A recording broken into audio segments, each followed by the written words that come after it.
Rise until they remember. The creed of the forgotten. Prelude to rise until they remember. They buried you in silence. They said you were finished. They called it failure, but it was only the first sound of fire breathing underground. You were not made to be remembered for a moment. You were built to echo, to rise louder than pain, to stand taller than fear. Every legend begins with erasure. The world forgets your name, then waits for you to prove it mattered. Let them forget. Let them whisper that you're done. Let them move on, because silence is the stage where immortality rehearses. You are not here for comfort. You are here for conquest, to turn your wounds into wisdom, your scars into scripture, your voice into thunder that outlives applause. When the lights go out, you will still be glowing. When they stop believing, you will still be building. Remember this law. The world doesn't reward the careful, it crowns the consistent.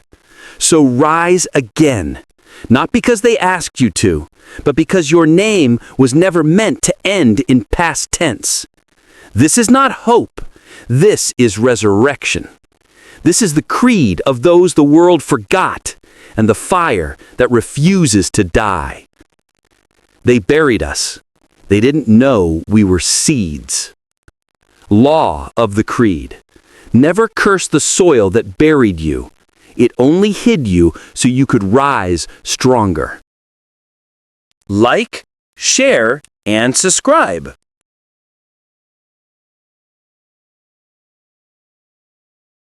The call of the forgotten. They will not announce your return. No drums, no crowd, no spotlight warming your name as if it never cooled. The world does not keep a calendar for people who fell. It does not pause to ask if you are healing. It does not study your silence to see if it is grief or growth. It assumes. It moves on. And yet, here you are. Not because you are invited back, not because anyone believed, but because there is something in you that refuses to die where it was dropped. This is for those who woke up and felt the weight of the same morning they feared last night. For those who have walked into rooms where they used to be celebrated and were greeted like strangers. For those who learned that applause is rented and silence is owned. You know the burial I'm talking about, not the earth, the erasure. The day the phone stopped ringing and the old messages read like a museum of a man you used to be. The day the mirror grew honest and your name sounded heavy in your mouth. You did not just lose, you were archived. But what was buried was a seed, and seeds are only powerful when they disappear. In the beginning, there is always a kind of forgetting. The world forgets you. You forget who you are. The dream forgets your address, and the future sends no mail. You wait for permission that never arrives. You count how many people left, then recount to make sure you understood the lesson correctly. You did. Lost things teach clearly. And one morning, perhaps this one, you heard something underneath the noise you weren't making. Not a scream, not even a voice, more like a pulse reintroducing itself, a knock from the inside. The sound of breath returning to a room that was never meant to be tomb. You stood, your legs argued, your memory made a list of reasons to lie back down. You understood suddenly that the battle was not in your schedule, it was in your spine. It was not on your calendar, it was in your conviction. You could plan later. First, you had to remember how to walk without asking the floor for instructions. There is a way to rise that is louder than noise. It is made of small, repeated movements that refuse to negotiate with shame. It is the courage to work while uncelebrated, to study while unfollowed, to build while unseen. It is the calm that learns to count progress in inches, not in notifications.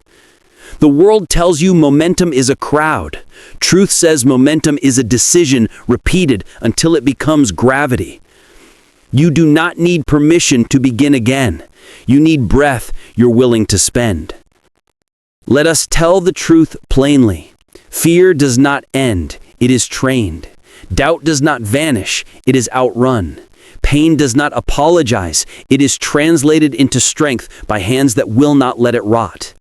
This is not a romance with suffering. It is a contract with responsibility. You are not required to enjoy the weight. You are required to carry it long enough to become the kind of person who can. Every time you choose movement over memory, you insult the grave that was built for you. Every time you choose consistency over apology, you gather stones for a foundation the old you could not stand upon. This is the work. Ugly, repetitive, sacred. There are people waiting for you who do not know your name yet.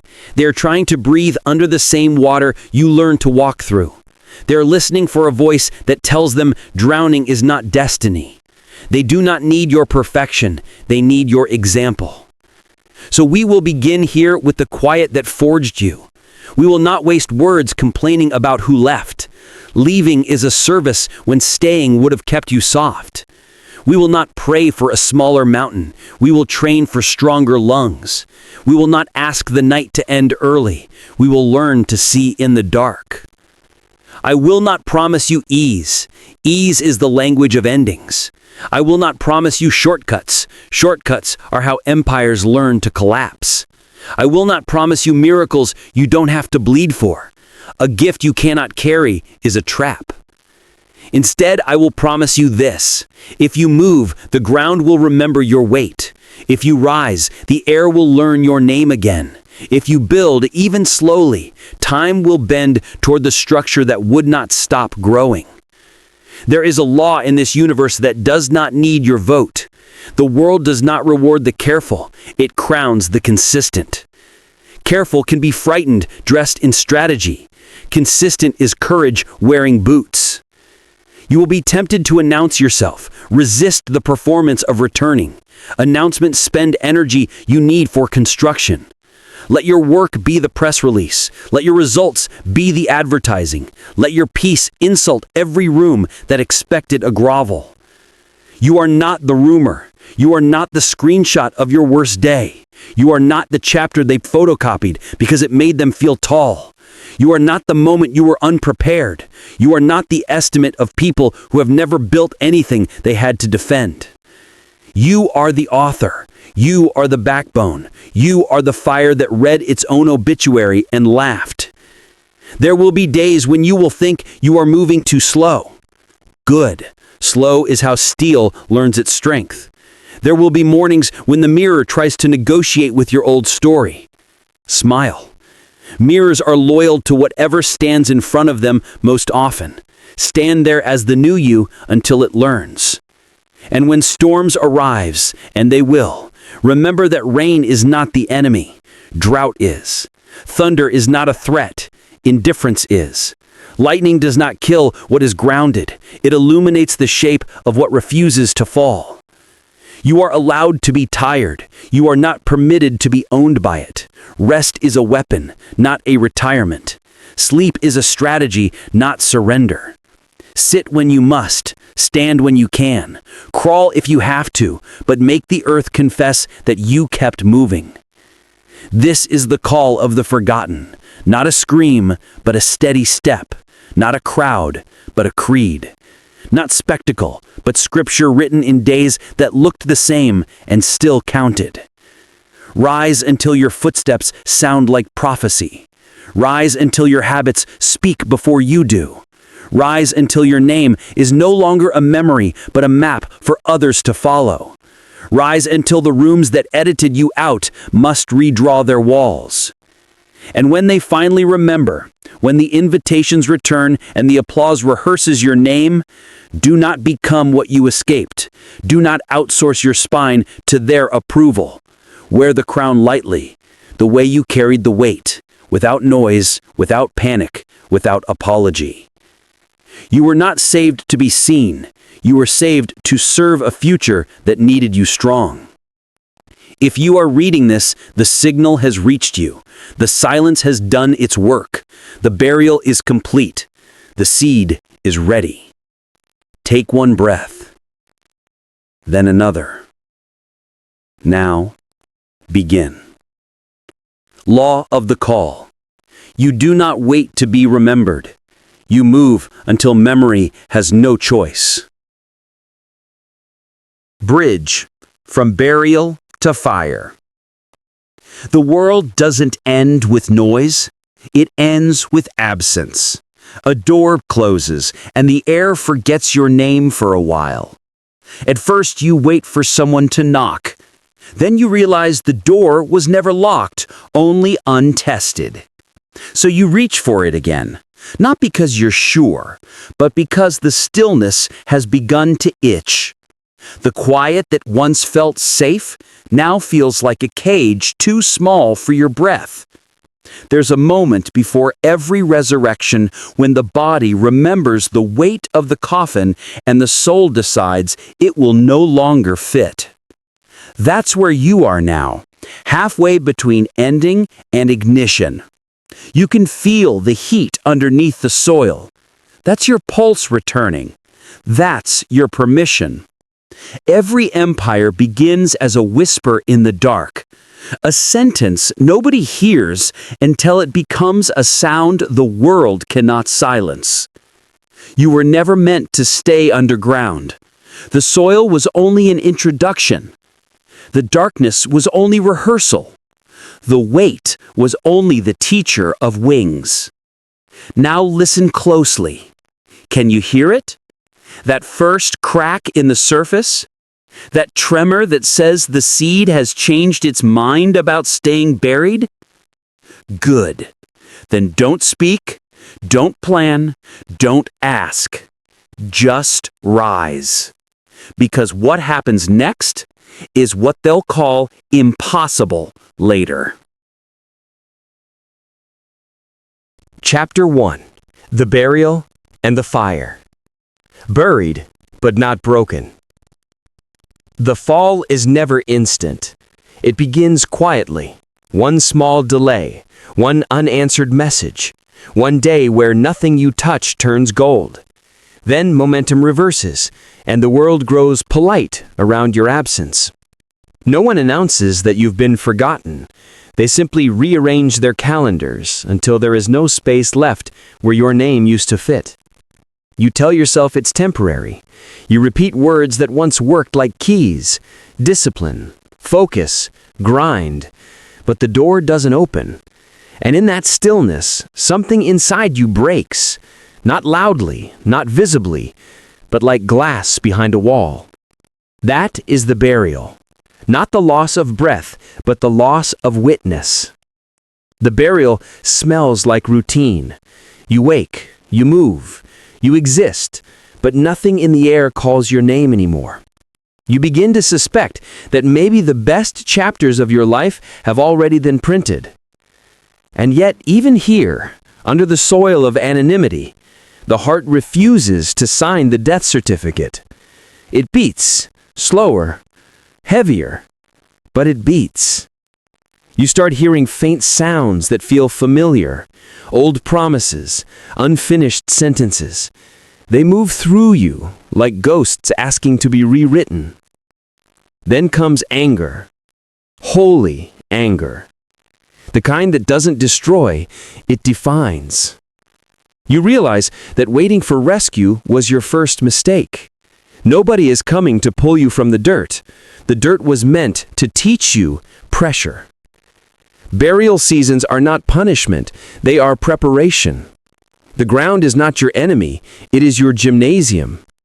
Seeds do not curse the soil that covers them. They use its darkness as muscle. You start to move differently, quietly. No announcements, no audience. You work again not because someone is watching, but because your bones demand purpose. The world above has opinions. The world below has lessons. Down here, you learn the art of invisible progress, the discipline of doing one small thing well when nobody claps. At first, your movements are small. You fix one habit. You wake 1 hour earlier. You refuse one excuse.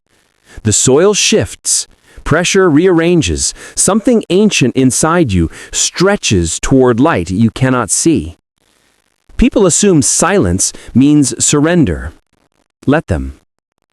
The loudest revolutions begin in whispers. Every morning you rise without applause. You earn the right to stand taller when the time comes. Every failure you dissect instead of deny becomes a brick in the foundation of the new you. The fire does not begin as flame. It begins as friction, the spark of effort striking against resistance until heat remembers its name. One day, the ground that held you becomes too small. Cracks appear. The air above smells like risk. That is the invitation. You push. The soil resists, then yields. The world calls it comeback. You call it survival. When you finally break through, light blinds you for a moment. You blink, not out of weakness, but disbelief. The same world that buried you now acts surprised you could grow. Smile. They confuse burial with defeat because they've never planted anything worth watching rise. You dust off the soil, not to hide where you've been, but to keep the scent of the lesson close. You understand now that power is not given, it is generated. That greatness is not a gift, it is pressure remembered as strength. That faith is not a feeling, it is the decision to dig when others run. The burial was never the end, it was the refinery. So when you hear the word failure, do not bow. When they call you finished, do not flinch. When silence grows loud, treat it as rehearsal space for your roar. Because the world cannot bury what has already become fire. You weren't buried. You were planted. Law of the burial. When life covers you in darkness, don't beg for rescue. Burn until the soil remembers your name.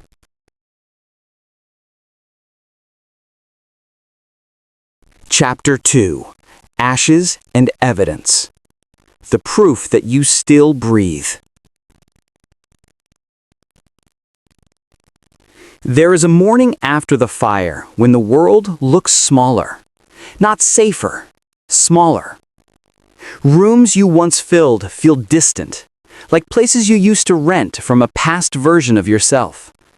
You touch your chest and it hurts. Not from weakness, but from weight returning to a structure that had almost forgotten how to carry it. You survived the burial, but survival is not the same as proof. Proof is the ash you can hold, the scar you can trace, the breath you can hear when the room is silent and your excuses are louder than any crowd. Ashes are not pretty. They never were.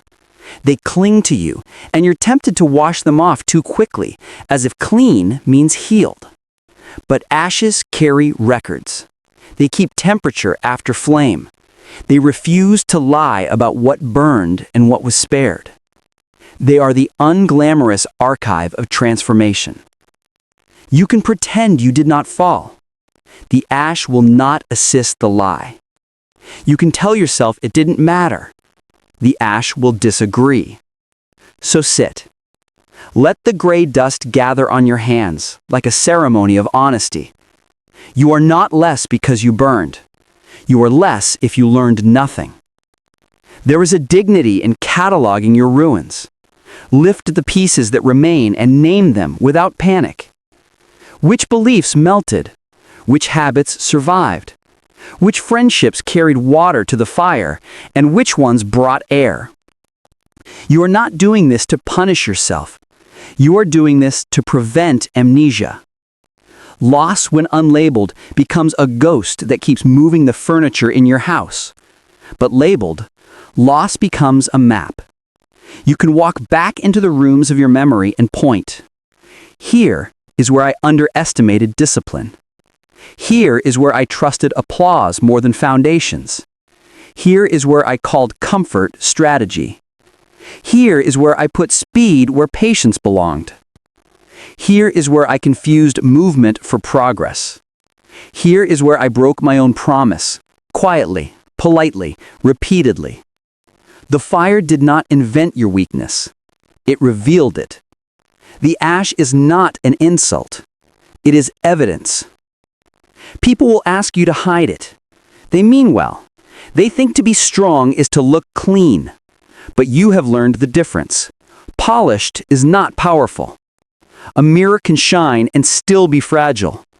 Steel is forged ugly before it gleams. It makes no apologies for the steps it took to become unbreakable. When you stand again, let the ash stay a while. Let it remind your feet to walk with respect. Let it flavor your voice with truth, the kind that cannot be imitated by those who have only read about burning. You do not need to dramatize your pain to validate your rise. You only need to remember it accurately. There are two kinds of memory: the kind that drags you backward and the kind that pushes you forward. The first one keeps you reliving the fire. The second one harvests its heat. The first one is nostalgia for the fall. The second one is strategy for the climb. Choose the memory that pays rent. In the quiet, practice reporting to yourself as if you were building a case for your own rebirth. Present the artifacts with humility, not with shame. Exhibit A, the plan that ignored your limits. Exhibit B, the habit that smiled but stole your hours. Exhibit C, the pride that refused to ask for help. Exhibit D, the fear that called itself timing. Exhibit E, the friendship that loved the old you more than the future you. Now present the counter evidence, the stubborn signs of life the fire could not consume. Exhibit F, the discipline that kept breathing under rubble. Exhibit G, the belief that refused to sell itself for approval. Exhibit H, the vision that kept returning even when you tried to downgrade it. Exhibit I, the hunger that did not care who noticed. Exhibit J, the prayer you whispered without words when your lungs had only ash. This is not therapy. This is testimony. You are not auditioning for pity. You are collecting proof. Proof builds confidence that cannot be borrowed. Confidence without proof is a costume. It looks like courage until the rain starts. But the kind of certainty you are building now can survive audits. It can handle rain. Some will call you cold for how calm you seem when you speak of loss. They do not understand that grief and gratitude can sit at the same table. You grieve what died. You are grateful you did not. Both are allowed. Both are holy. You will be tempted to replace evidence with entertainment. The world rewards performance even when progress is small. Do not trade your ash for applause. You cannot spend applause at the store where real strength is sold. You are not required to publish every piece of evidence. You are required to act on it. Here is how. Write your findings plainly, then convert each one into an instruction. If the fire exposed a weakness in your mornings, your instruction is a wake time you cannot negotiate. If it revealed a fracture in your circle, your instruction is a boundary that does not apologize. If it revealed a lie you tell yourself, your instruction is a truth repeated until the lie starves. Let your days become a courtroom where progress needs no witness. Let your schedule become a verdict. You will know it is working when your appetite changes. You will start craving small victories, small, regular, honest. You will start enjoying being underestimated. You will begin to feel heavy in a good way, like a building gathering floors. There is a rumor that confidence is loud. Perhaps at first. Real confidence is patient. It has nothing to sell. It is unbothered by empty rooms because it remembers how much the full rooms used to cost. It does not audition. It executes. You once measured your value by how many doors opened when you knocked. Now you measure by how many doors you can build when they don't. And when the old voice returns, the one that says you're behind, that your moment is gone, that your best work belongs to your past, do not debate with it. Present your evidence. Read your own reports. Show the voice what Ash taught you. That breathing is a miracle, yes, but building is a decision, and you are building. There is a softness you must protect as you harden your resolve. Compassion for the you that did not know. Do not despise the version of yourself that burned. He brought you the blueprint. She found the exits. They paid for this wisdom with time you cannot refund. Honor them by using what they bought. In time, you will look at your hands and notice the gray has lightened. Not because you scrubbed it away, but because you turned it into mortar. It mixed with discipline and became something you can build with. Your foundation will not be clean. It will be honest. And honesty bears weight. Do not rush to rename yourself. Let the evidence choose the label. Do not hurry to declare yourself healed. Let the work testify. Do not accept promotions you have not yet proven you can carry. Weight reveals structure. Structure reveals truth. Truth invites crowns that don't collapse. Breathe. Listen to the air leave and return. There is no grander evidence than the way your lungs refuse to retire. If you doubt it, place your hand on your chest. Count 10 beats. Each beat is a witness. Each witness is sworn. Your heart is on the stand and its testimony is simple. We are still here. That is enough for today. Not forever. Today. Tomorrow will ask for a different offering. It will want movement. It will want a small miracle made of ordinary minutes.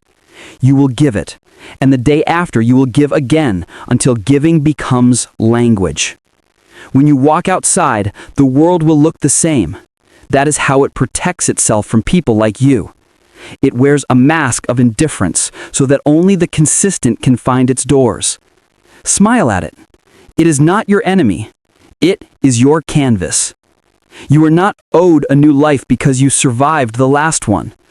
You are invited to build one because you learned from it. Gather what remains. Put it on the table without romance, without panic.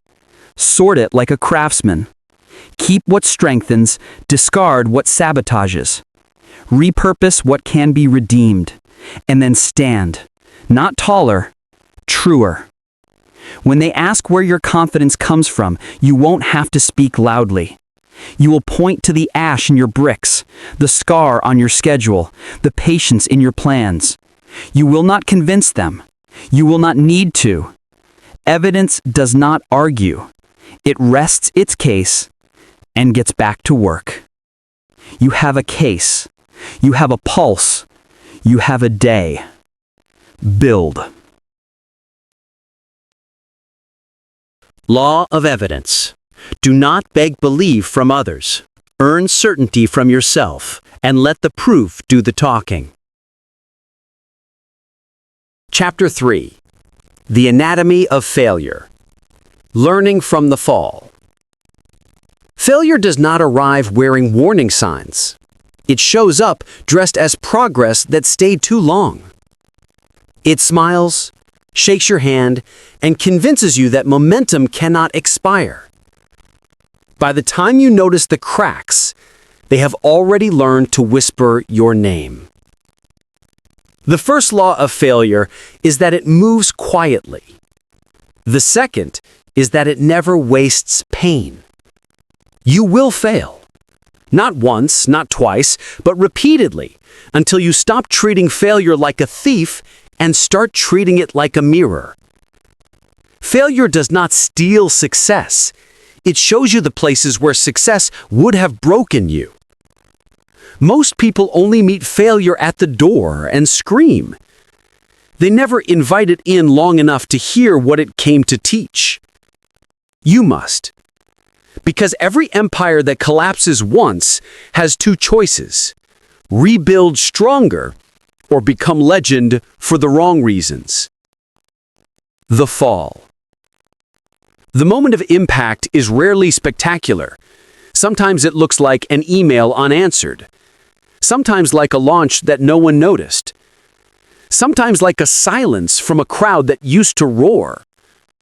Failure is rarely public at first. It is private erosion. It begins inside, one compromise at a time, until it finally has enough weight to tilt the world around you. You try to hide it. You keep posting, keep smiling, keep insisting you're fine. But failure has a scent. It clings to the truth you refuse to speak. Then it happens, the moment when you realize the numbers, the applause, the plans have all gone somewhere you cannot follow. You look around and there's nothing left to rearrange except yourself. That is when learning begins. The anatomy of failure is built in 3 bones: cause, cost, and correction. You must break each one open. 1. Cause. The hidden choice. Nothing collapses from a single push. There is always a pattern that precedes the fall. An unguarded hour. A decision made for image instead of integrity.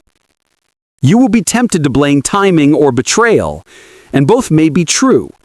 But the most useful question is simpler. What truth did I ignore when it was still gentle? Failure does not invent new truths.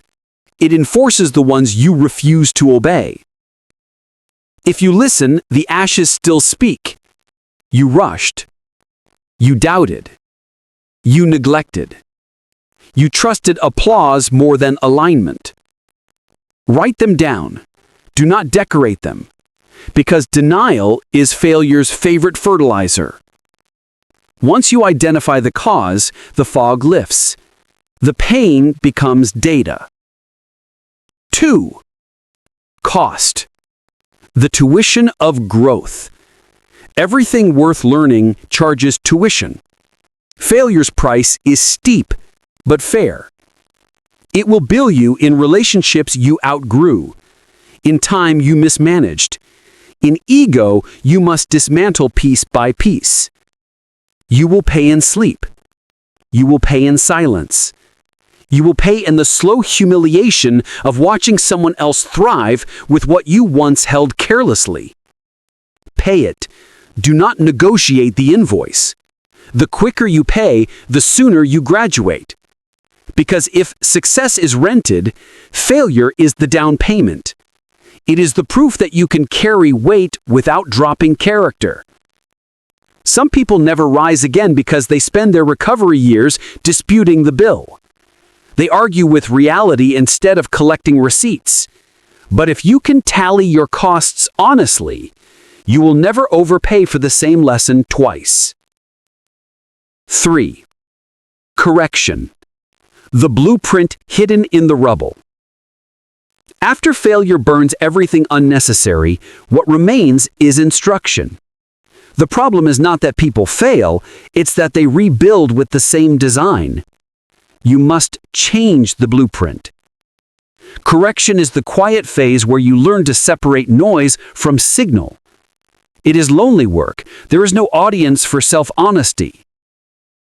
Here you replace "I hope" with "I will." You replace "I'll try" with "I must." You replace motivation with systems that do not care how you feel. Correction hurts because it demands discipline where emotion once ruled.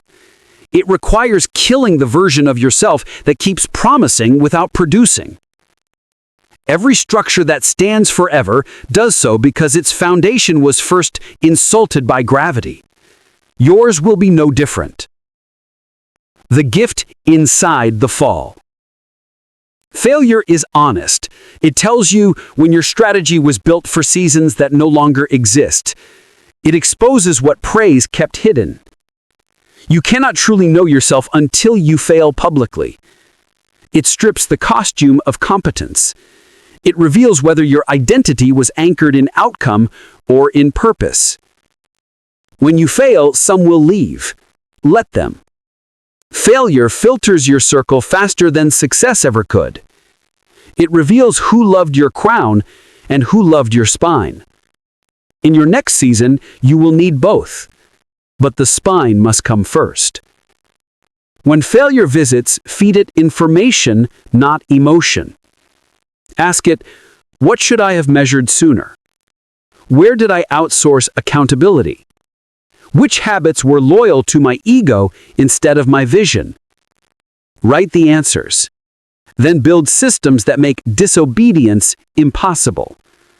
Because learning from failure means turning regret into architecture. The rebellion of return. You will rise again, yes, but never as the same person. Do not aim to return to where you were. That place collapsed for a reason.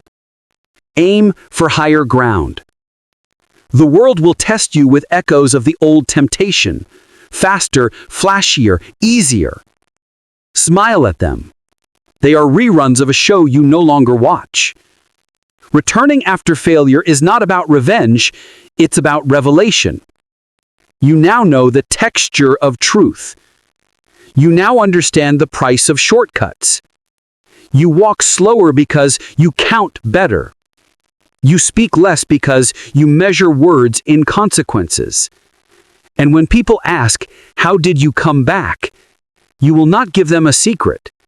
You will give them a sentence.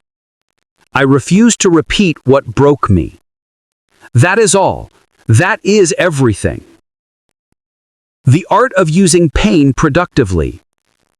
Pain unused becomes poison. It turns into cynicism, the enemy of creation. To use it, you must channel it into craft. If you are a builder, let the pain teach precision. If you are a leader, let it teach humility. If you are a dreamer, let it teach patience. Pain is versatile. It becomes whatever you assign it to. Assign it to mastery. In time, you will stop fearing failure altogether. You will see it as calibration, not curse. You will chase bigger risks because the small ones no longer terrify you. You will understand that confidence is not born from constant winning. It is born from surviving losses that would have buried lesser men. Failure will visit again, it always does, but next time it will find a different host, one who has learned its language. It will speak, and you will nod, take notes, and continue working. That is maturity, not perfection, but partnership with truth. The aftermath. One morning you will wake up and realize you are no longer flinching. You will read an old message that used to sting and feel nothing but gratitude. You will remember the nights you begged to be rescued and realize rescue would have ruined you. The fire that embarrassed you built architecture in your soul that cannot be copied. Failure's fingerprints are now part of your DNA. They mark you as experienced. Wear them. They are not stains, they are certification. When you walk into your next opportunity, do not hide the cracks. They let the light prove you've been tempered. Perfection intimidates people. Authenticity instructs them. Stand as evidence that failure can become foundation, that the same ground that tried to bury you can hold your weight when you stand on it correctly. Do not rush to forget the fall. Forgetting wastes tuition. Remember just enough to walk differently. Remember enough to build better. Remember enough to teach others how to land without breaking. Because that is what leadership really is. Living proof that falling is not fatal when you know how to rise. Law of failure. Do not fear the fall. Fear returning unchanged. The wise do not avoid failure. They audit it, rebuild, and rise. Chapter 4. The Fire Inside. Awakening the Inner Flame. There comes a day when pain gets boring. You have replayed the losses, audited the lessons, and repeated the apologies in your mind until they have no new information to offer. The ashes are catalogued. The silence is familiar. The questions have run out of energy. Then something stirs. At first, it is small, like breath returning after a long dive. Then it grows, quietly, consistently, refusing to respect the boundaries that despair built around you. That, right there, is the fire beginning again. The fire is not a miracle. It is a memory. It remembers what you were before fear convinced you to shrink. You do not find it in books or in motivational speeches or in the noise of people clapping for their own courage. You find it in stillness, when the soul starts tapping on the walls of your chest, asking, "Are we really done?" The fire begins when you stop negotiating with comfort, when you stop asking permission from the past to exist in the future, when you decide that survival is too small a goal for someone built for impact. The nature of fire. Fire is not polite. It consumes or it dies.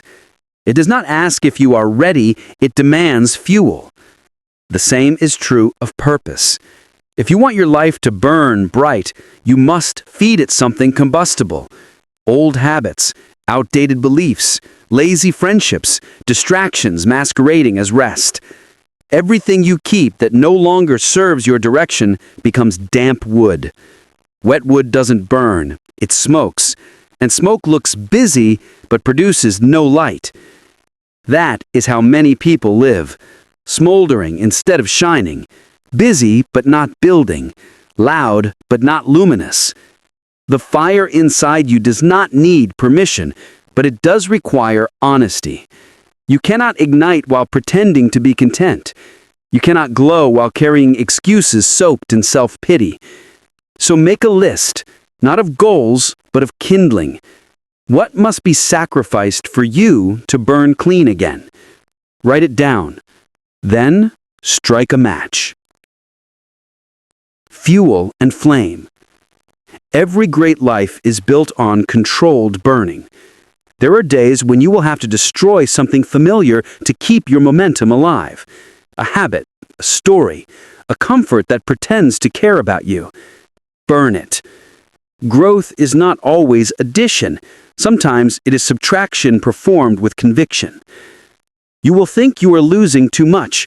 You will mourn routines that once made you feel safe. But safety and stagnation often wear the same costume. Fire will test your loyalty to who you said you wanted to become. It will ask, do you really want transformation, or do you just want attention? Because true change doesn't come with applause. It comes with smoke, sweat, and solitude. Every builder knows this. The first light of fire is chaos. The temperature rises, the air thickens, and your excuses start screaming. That's good. They burn loudest right before they die. Keep fanning. Keep moving. Keep feeding the flame until your discipline becomes automatic. Discipline is oxygen to ambition. Without it, every spark dies gasping. The rebirth of desire. When the fire returns, desire changes shape. It becomes quieter, sharper, more deliberate. You stop chasing every opportunity that winks at you. You start guarding your energy like gold. The new hunger doesn't crave approval. It craves alignment. It doesn't need validation, it needs direction. It is not desperate for speed, it is obsessed with accuracy. You begin to crave mornings that make sense, not that make noise. You start recognizing that burnout is not caused by working too hard. It's caused by working against your purpose. You stop looking for motivation because the flame now lives inside your schedule. It no longer asks how you feel, it demands what you planned. That's the true sign of ignition, when momentum becomes a moral code. Guarding the fire. Every flame has enemies: distraction, doubt, and dilution. Distraction steals time. Doubt steals conviction. Dilution steals intensity. You must guard against all three. Guard your focus like it is oxygen underwater. Guard your conviction like it is currency in a market that prints none. Guard your intensity like it is the last spark in a frozen world. You will be misunderstood. People comfortable with smoke will call your fire arrogance. They will say you have changed. They are right. You were supposed to. Do not dim to be digestible. Do not cool to make them comfortable. Fire that forgets its purpose becomes ash again. So protect your flame. Feed it with learning, silence, faith, movement, and rest that restores instead of numbs. Feed it until it stops depending on weather and starts producing its own climate.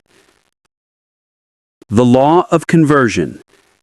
At some point, the fire must leave theory and enter form. Heat must become creation. Passion must become production. This is where many stop.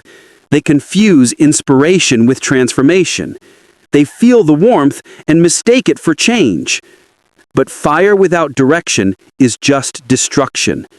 You must aim it, channel it, contain it long enough to build something useful. Fire is meant to forge. Use it to shape the steel of your character, to harden your resolve, to bend your habits into obedience. Use it to build the version of yourself that doesn't collapse under opportunity. If you only feel inspired, you are still waiting for someone else's permission. If you are building, you have already said yes to your own calling. Let the fire graduate from emotion to execution. The season of relentlessness. There will be days when you wake up cold again, when your fire feels small, when your body feels heavy, when the air refuses to move. That is when most people quit. That is when you feed the flame anyway. Do not wait for motivation, wait for results. Motivation follows movement the way light follows dawn. When the fire dims, remember its source. Hunger mixed with faith. Revisit your why. Rebuild your rituals. Reignite your spirit with the smallest act of obedience to your own mission. Fire responds to repetition. Consistency is its worship language. And the longer you stay consistent, the quieter your fears become. They will still exist, but they will lose authority. Fear cannot command someone who keeps walking through its flames without complaint. The unapologetic burn. Eventually, the fire stops asking for permission to exist. It becomes your second nature, a rhythm that beats beneath every conversation and every project. You will notice people gravitating toward your heat, some to learn, others to borrow. Know the difference. Not everyone who admires your light intends to maintain their own. Teach the ones who are ready. Protect your energy from the ones who only take. You are not responsible for keeping everyone warm. You are responsible for staying lit. The world needs examples more than it needs entertainers. So walk as a living flame, moving, producing, purifying. Let your presence remind people that they too are capable of combustion. When you speak, let your words carry temperature. When you build, let your work radiate faith. When you lead, let your integrity set the climate in every room you enter. You have earned this heat through burial, ashes, and failure. Do not apologize for the smoke. It's the scent of survival. The transition to purpose.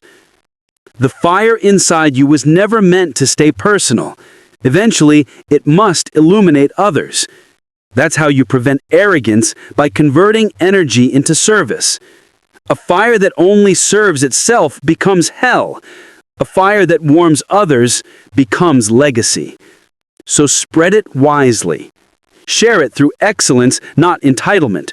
Through example, not explanation. You will know the difference because sharing the flame won't exhaust you, it will expand you. And that is how you know the fire is mature. It no longer burns for attention. It burns for impact. Closing reflection. Remember this. You did not start the fire. You became it. You are not chasing light. You are the light that darkness underestimated. Do not ask the world to recognize it. Do not wait for applause to confirm it. The universe already approved your existence the day it gave you breath. All you owe now is proof. Let your next action be the evidence. Let your next sunrise find you building again, steady, glowing, unashamed. Because the only thing more dangerous than a man who survived his fire is the one who learned how to carry it. Law of fire. The world does not ignite the fearless. It is ignited by them. Stay burning until darkness forgets its name. Chapter 5. The War Within. The Battle No One Sees. There are two wars every man must fight. One that the world can film, and one that no camera survives. The first demands muscle. The second demands mastery. The loud war happens outside. Targets, numbers, deadlines, applause. The quiet war happens in the small room behind your ribs where doubt rehearses. It's the conversation between the voice that says move and the one that says maybe. The first weapon you must learn to use is awareness, because you cannot win a war you refuse to admit you're in. The battlefield of thought. Your mind is not a library, it's a city.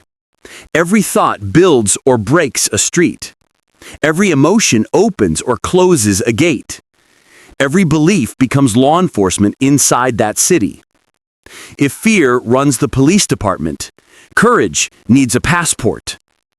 You've been trained to fight what you can see, but the most dangerous enemies wear your own handwriting. They speak fluent logic. They quote your past perfectly. They disguise themselves as wisdom. The mind learns your patterns, then turns them into prisons. It locks you inside routines that feel safe because they are predictable, not because they are healthy. That's why you keep circling the same mountains. You built them yourself. The myth of motivation. Motivation is adrenaline. Discipline is architecture.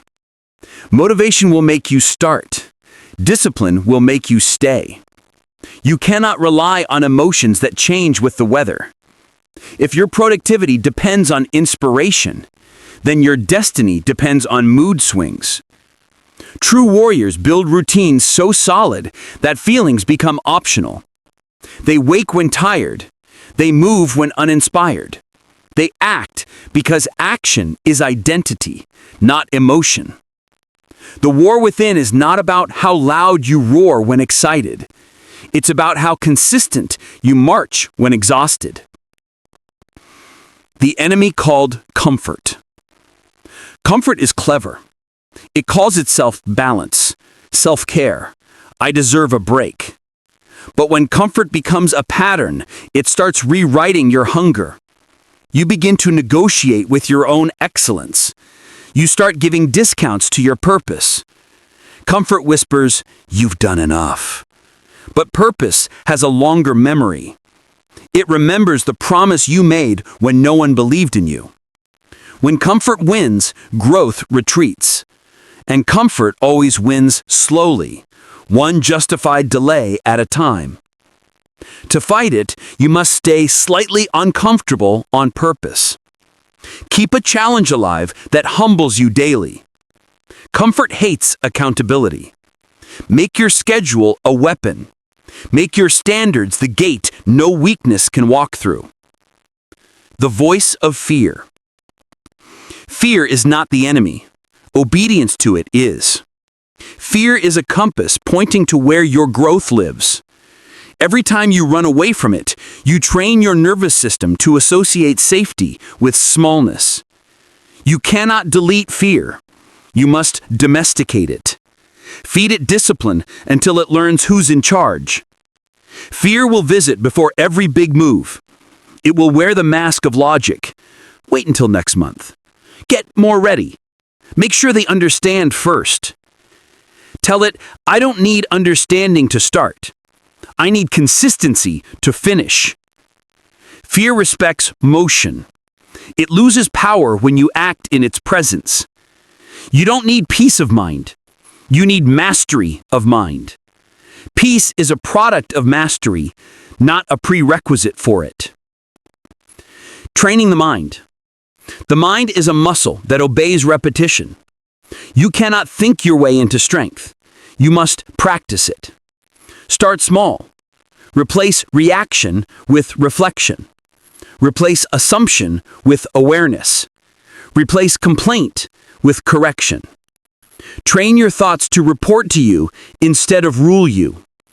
Every morning, before the world speaks, speak to yourself. Set command before chaos arrives. A warrior does not wait for silence to think clearly. He creates it internally. If you do not manage your thoughts, someone else will rent space in them for free. Every notification is a soldier trying to invade your attention. Every distraction is a spy dressed as entertainment. Win your mornings and you shorten the war. The conflict between faith and evidence. There will always be a gap between what you see and what you believe. That gap is the battlefield of destiny. Evidence says, nothing is working. Faith says, keep building anyway. You cannot serve both masters. Choose one and build in its image. If you choose evidence, you will only move when it's easy. If you choose faith, you will move until it becomes easy. Faith does not guarantee comfort. It guarantees construction. It is the confidence that the blueprint is correct, even when the ground is muddy. The war within ends the day faith becomes your general, and doubt is demoted to consultant. The sabotage of comparison. Comparison is the quiet assassin of momentum. It makes you bleed energy through invisible wounds. The mind cannot run forward while looking sideways. Everyone's timing is custom. Everyone's road is handmade. When you measure your chapter by another person's highlight reel, you forfeit the power of your own plot. Jealousy is simply admiration that forgot its assignment. Convert it. Use envy as evidence that what you want exists. If it exists, it's attainable. Let others' success be fuel, not friction. Command and control. Winning the inner war is not about silence. It's about structure. Structure beats chaos the way light beats shadow, by showing up daily. Your mind follows orders better than inspiration. Give it commands it cannot question. Wake, move, learn, build, rest. Rituals are armor. They protect you from the weather of mood. When your rituals are stronger than your emotions, consistency becomes effortless. And in time, others will call you disciplined. You'll smile, because you know it's not discipline, it's design. The moment of mastery. One day you will notice that fear still speaks, but your body no longer flinches. Doubt still knocks, but you answer slower. The voice that used to scream now whispers, and even its whisper sounds like permission. That's mastery. Not the absence of chaos, but authority over it. You begin to operate with calm power. You move strategically instead of emotionally. You learn that stillness is not laziness, it's leverage. From the outside, it looks like confidence. From the inside, it feels like control. That is the reward of the invisible war. To live in a world that panics and still breathe like you own the air. Reflections from the battlefield. Remember this: the hardest fights are fought alone so that the victories can feed nations. No one will clap when you resist a bad habit. No one will applaud when you choose discipline over comfort. No one will see the hours you spend repairing the architecture of your mind. But the results will announce themselves eventually. You will speak with fewer words, but heavier weight. You will walk into rooms and change temperature. You will make decisions faster because your internal parliament votes in unity. That is the power of a man who has won within. Closing reflection. Every morning the war restarts. Every night you must choose who won. Fear or focus. Comfort or clarity. Keep score honestly. Adjust weapons daily. And remember, the battle never ends, but neither do you. Mastery is not a destination. It's a posture. You wear it the way soldiers wear armor, not for decoration, but for survival. The world does not need more noise. It needs more minds that can think clearly while the noise continues. Be one of them. Law of the mind. You do not need peace of mind. You need mastery of mind. Conquer within, and the world outside submits.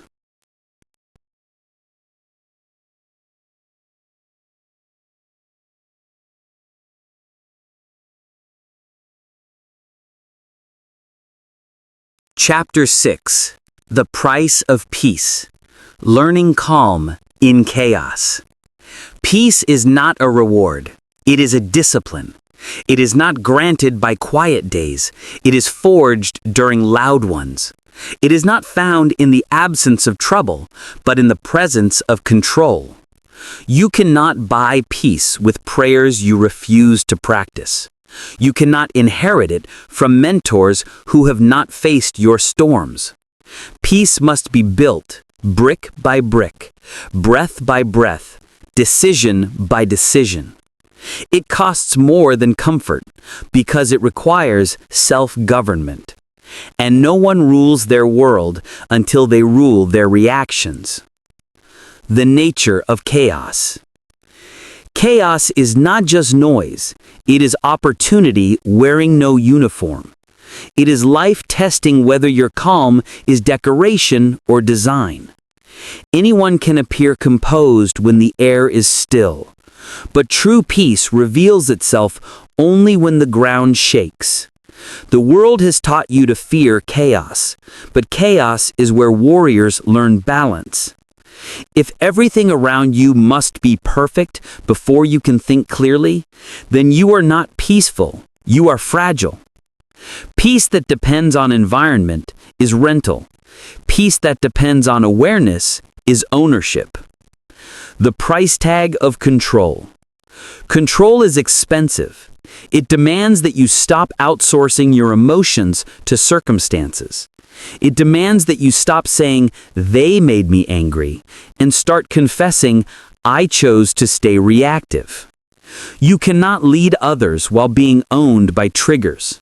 You cannot build empires when your temper is an unpaid intern for chaos. Peace is not passivity. It is precision under pressure. It looks quiet, but it's strategic. It seems soft, but it is steel wrapped in silence. When you learn calm, you learn timing, and timing is power in slow motion. The temptation of drama. There is an addiction most people never diagnose, the addiction to drama. Drama feels like momentum. It creates noise, movement, emotion, but produces nothing measurable. When life becomes too calm, addicts of chaos create storms just to feel relevant again. You must choose differently. Drama is expensive fuel. It burns hot, fast, and leaves no warmth. Peace, on the other hand, burns slow. It's sustainable. If you crave peace, stop attending every argument you're invited to. Not every accusation deserves a response. Not every misunderstanding deserves a defense. Silence is not weakness. It's a strategy that starves nonsense. Learning the art of stillness. Stillness is a weapon. It's the pause before precision. It's how archers breathe before they release the arrow. When you master stillness, chaos loses its ability to manipulate your timing. You stop rushing decisions just to end discomfort. You stop seeking closure from people committed to confusion. You stop trying to prove what time will reveal.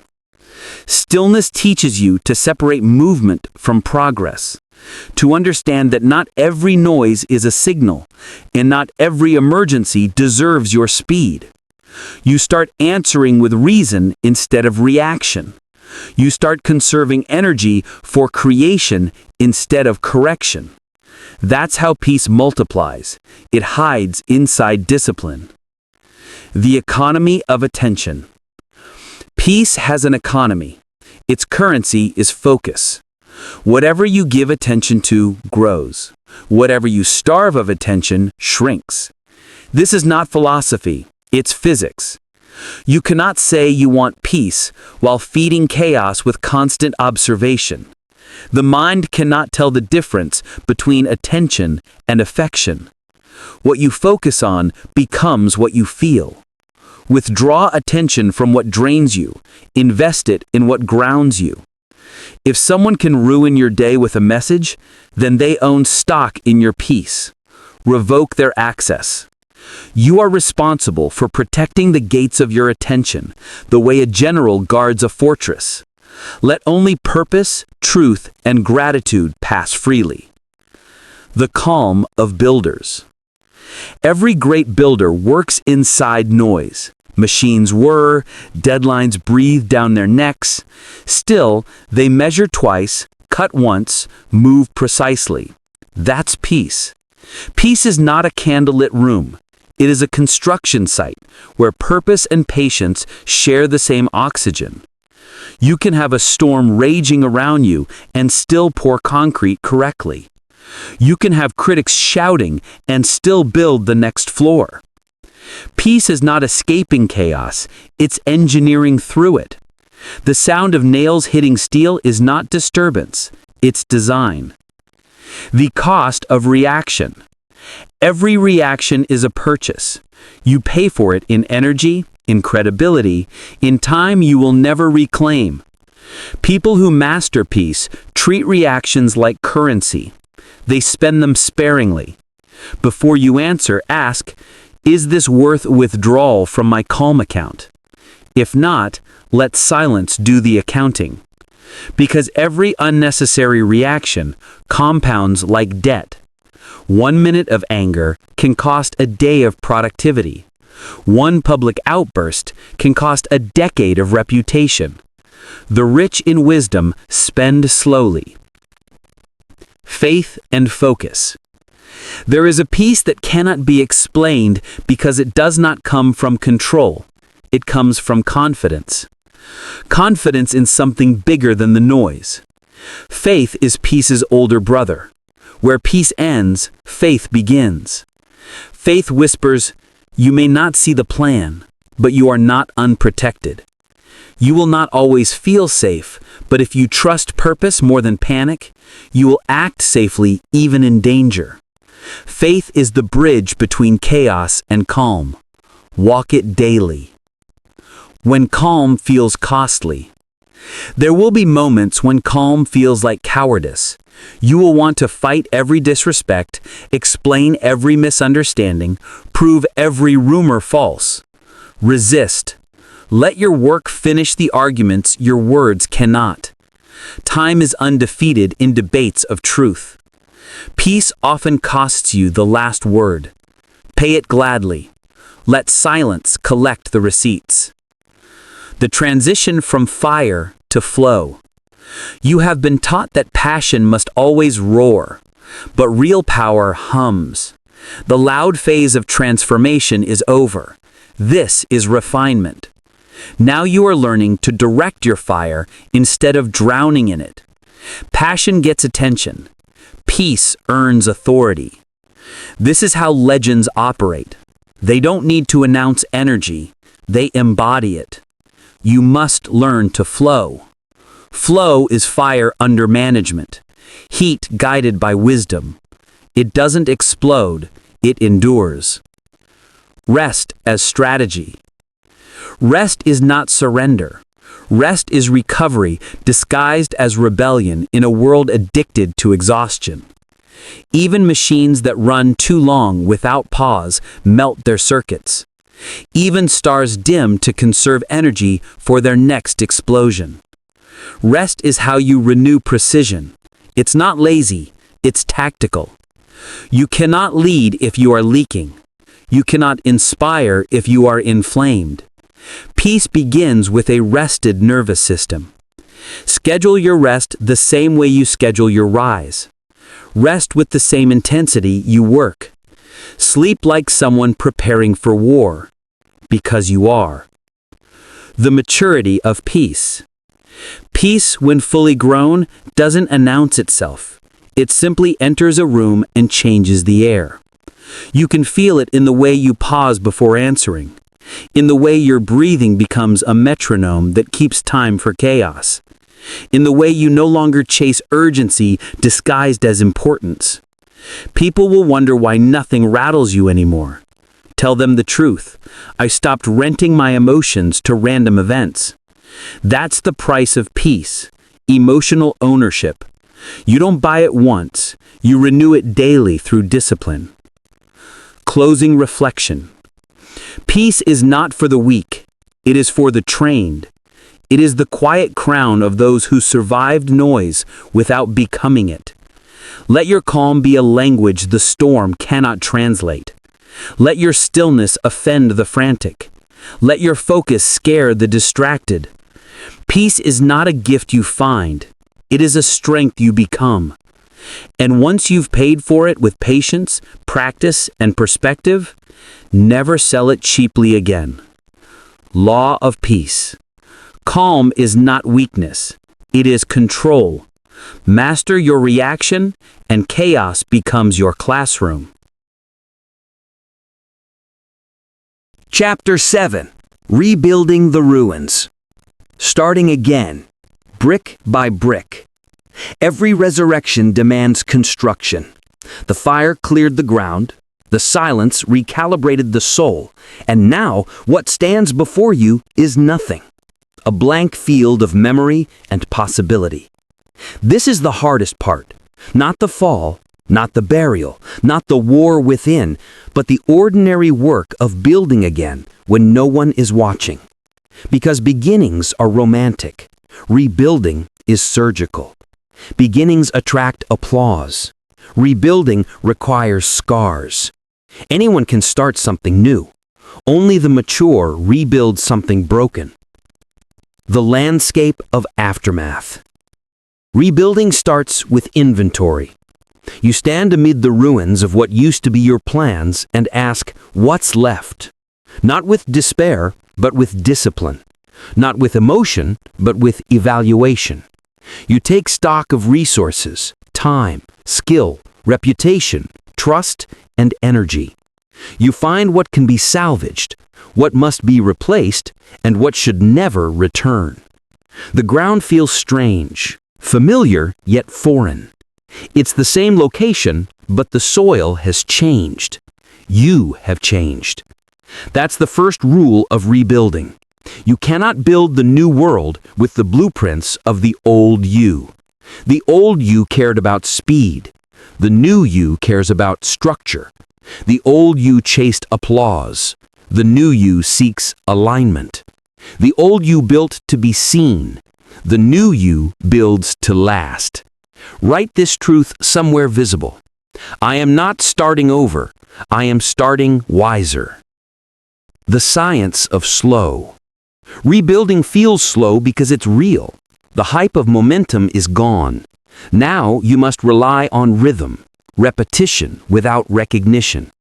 Each day you lay one brick, not 10, not 50, one. Because greatness is not built in sprints, it's built in sequences. The patience to keep laying bricks long after excitement fades is what separates finishers from storytellers. The world will not applaud your pace, but one morning it will wake up living in the structure you built. That is how time rewards the patient. Progress made quietly has a way of arriving loudly. Blueprints and boundaries. When you rebuild, you need new blueprints. Not copies of what collapsed, but designs upgraded by failure. Failure showed you the weak points. Now, don't decorate them, reinforce them. If impatience broke you last time, then build boundaries that force stillness. If distraction stole your focus, then install systems that protect your solitude. Blueprints are promises drawn in logic. Boundaries are promises enforced in action. You don't need motivation to rebuild. You need management.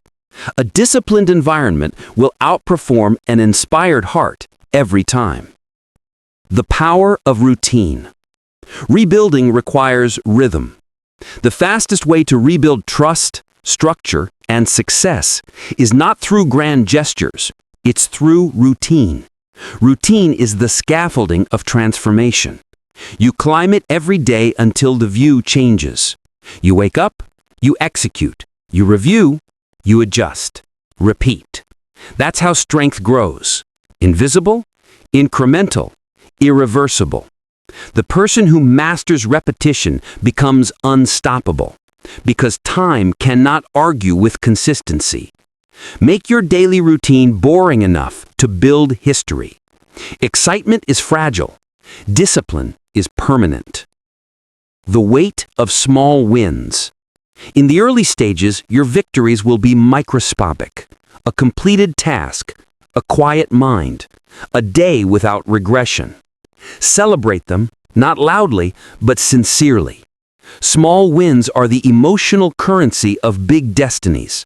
They rebuild confidence molecule by molecule, until one morning you look in the mirror and realize you are no longer pretending to be strong. You are. Momentum never returns in a roar. It sneaks back disguised as rhythm. The same repetition that once exhausted you will soon become your comfort zone. That's when you know rebuilding is working. The solitude of builders. Builders work in silence not because they love isolation, but because distraction dilutes accuracy. During rebuilding, every conversation costs focus. Every unnecessary opinion shifts measurements. People who don't understand your blueprint will unintentionally sabotage it with advice rooted in fear. Guard your plans until they're strong enough to survive misunderstanding. You don't need to prove progress. You need to preserve it. Let your results speak when the roof is finished. Until then, keep the door locked and the tools loud. Dealing with delay. Delay is part of construction. Every builder faces setbacks: weather, funding, fatigue, doubt. When delay arrives, don't interpret it as denial. Delay is testing your endurance capacity. The impatient quit at 90% completion because they mistake fatigue for failure. The wise rest without retreating. Rest is not the opposite of rebuilding. It's part of it. Even God paused on the seventh day to review his progress. You are not weak for needing breaks. You are wise for scheduling them. Just don't confuse rest with regression. Rest prepares you for the next layer. The character of consistency. As the walls rise, so will the old temptations: shortcuts, applause, comparison. But consistency means building correctly even when faster looks profitable. Speed impresses. Stability endures. Every time you refuse to cut corners, you are buying more years of peace. Every time you choose accuracy over attention, you are guaranteeing longevity. That's how great structures outlive their architects. You don't have to be extraordinary every day. You just have to be dependable. Dependability is the rarest form of excellence. Rebuilding relationships. Ruins are not always made of bricks. Sometimes they are made of trust. Rebuilding trust requires time multiplied by transparency. Apologies are only blueprints. Behavior is the construction. You cannot rush someone's healing just because you're uncomfortable with guilt. Let time do its quiet work. Keep showing up the same way until reliability becomes your reputation again. Do not beg forgiveness. Earn it. And if rebuilding involves walking away from relationships that refuse evolution, Walk gently, but keep walking. Sometimes love means letting distance do the teaching. Faith in the foundation. The foundation stage is invisible. No one claps for it because there's nothing to see. But that's where peace, clarity, and confidence are poured. If you rush this stage, you will pay for it later in repairs. If you respect it, the storms ahead will bow. Faith is the courage to build when it still looks empty. Faith lays brick number 1 as if brick number 100 already exists. Faith measures success in obedience, not in visibility. So keep building. One brick, one prayer, one plan, one correction. Repeat until it looks like prophecy. The architecture of gratitude. Gratitude is the glue that holds rebuilding together. Without it, frustration will make you sabotage your own progress. Every time you thank God, or life, or the process itself, you reinforce the emotional concrete beneath your effort.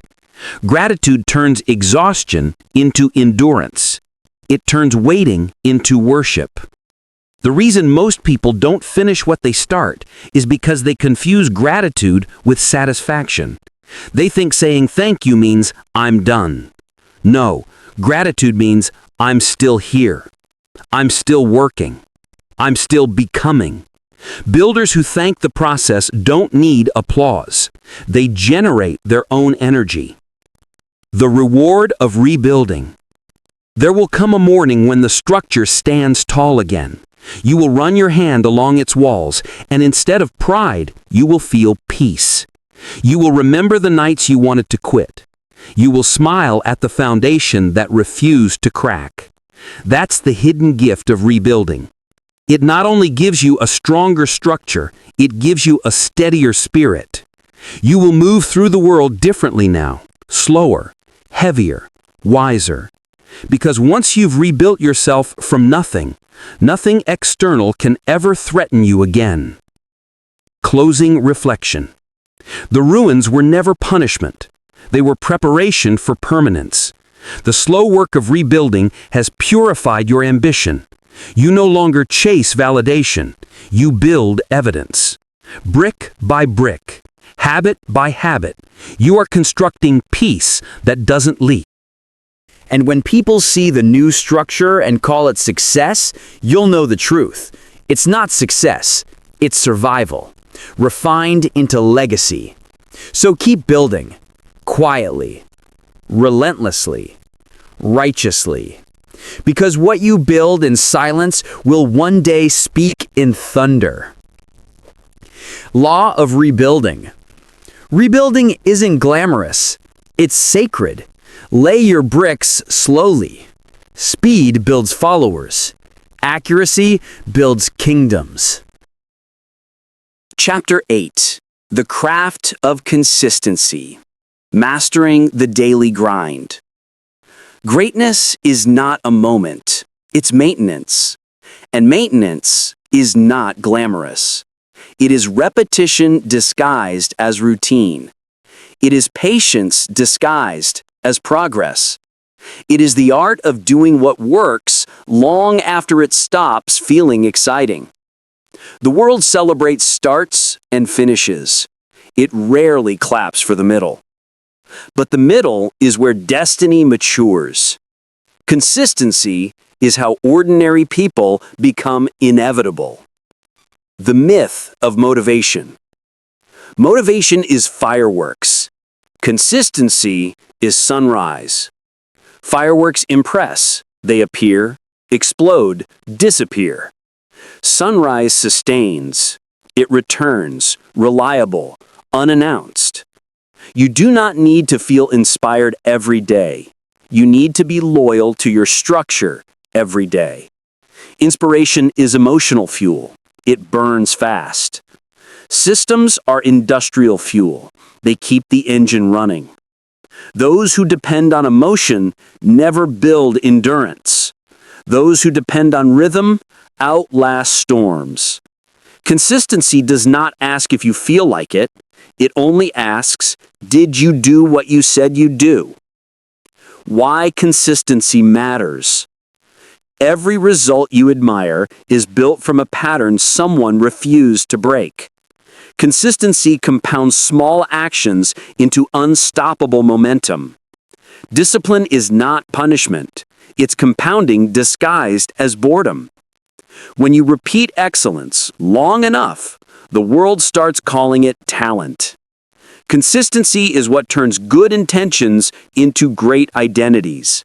It is not sexy. It is not cinematic. But it is sacred. You are not rewarded for intensity. You are rewarded for accuracy repeated until it becomes rhythm. The architecture of routine. Routines are not cages, they are compasses.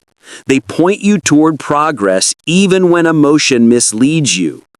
Set your structure, then let it set you. Every day should begin with the same anchor, a ritual that reminds you who you are before the world tells you what to fear. A prayer, a workout, a moment of silence, a word that resets your identity. That ritual is your calibration. It keeps your fire aligned with your function.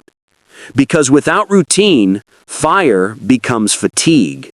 But with routine, fire becomes focus. The power of boring work. There is a beauty in monotony that most people never discover. While they chase novelty, masters chase mastery. Repetition refines. Repetition removes noise. Repetition proves commitment. The difference between amateurs and professionals is that amateurs practice until they get it right. Professionals practice until they can't get it wrong.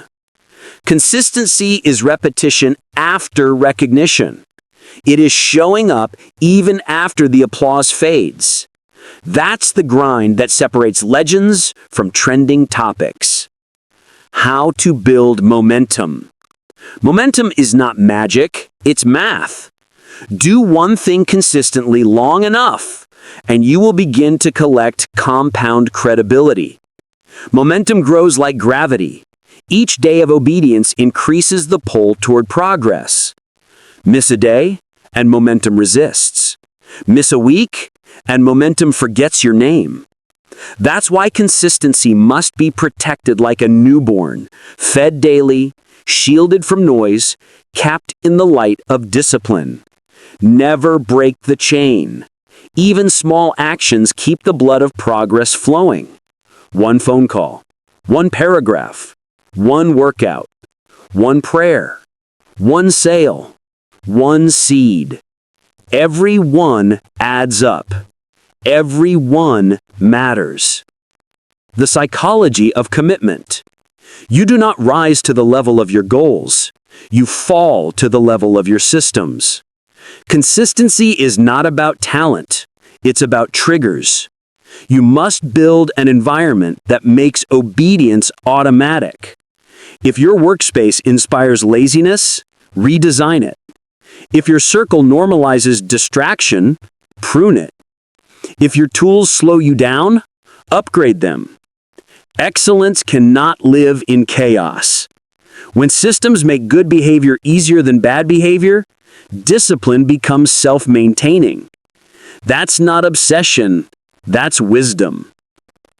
How consistency builds confidence. Every day you keep a promise to yourself, your brain rewires belief. Confidence is not the absence of doubt. It's evidence collected from consistent action. You do not think your way into confidence, you act your way into it. Each completed task whispers, "We're capable." Each small win becomes a brick of trust. Over time, confidence is no longer a feeling. It's your new identity. You stop saying, "I hope I can," and you start saying, "I always do." That's the secret of unshakable people. They don't guess, they've rehearsed. Dealing with distraction. Consistency will expose how noisy your world really is. Distractions will dress as emergencies. Temptations will disguise themselves as opportunities. You must filter everything through purpose. Ask this: does this feed my mission or just my mood? If it feeds the mission, keep it. If it feeds the mood, delete it. The enemy of consistency is not failure, it's fragmentation. Your energy leaks through divided attention. Close the leaks and your power multiplies. The law of alignment. Consistency without alignment becomes slavery. Do not confuse motion with direction. Running in circles is still exercise, but it's not progress. Before you commit to daily repetition, make sure you're repeating the right thing. Clarity before consistency. Purpose before pressure. Because when what you do matches who you are, discipline stops feeling like duty. It becomes devotion. When boredom attacks, even the disciplined get bored. Boredom is the tax on mastery. When it comes, do not interpret it as a sign to quit.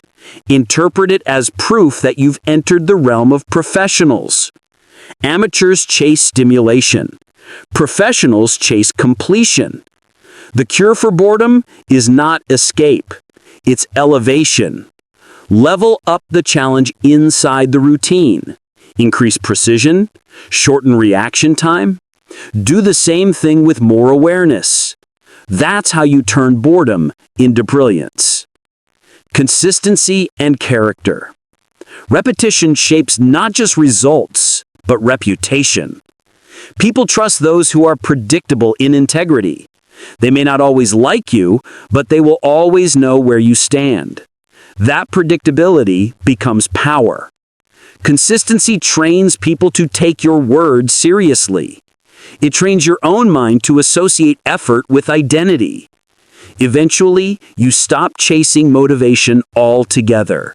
You wake, you move, you build.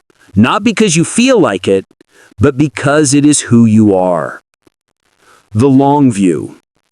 Consistency will bore you before it blesses you. It will test you before it rewards you. It will feel like nothing is happening until everything happens at once. Keep walking. The seed does not check the calendar. It simply grows when the conditions remain right long enough. Stay right long enough, and the world will have no choice but to notice you. Stay right long enough, and time will promote you without asking permission. Stay right long enough, and your life will look like a miracle to those who only waited for motivation. But you will know the truth. It wasn't magic. It was maintenance. Closing reflection. Consistency is the invisible hand that moves mountains. It's not loud, not viral, not dramatic, but it's undefeated. You will never meet a consistent person who failed permanently. And you will never meet an inconsistent person who built anything that lasted. So commit again today, not to intensity, but to identity. Be the one who shows up. Be the one who finishes. Be the one whose habits announce greatness long before results do. Because when the dust settles, the crowd will search for the secret, and all they'll find is your calendar.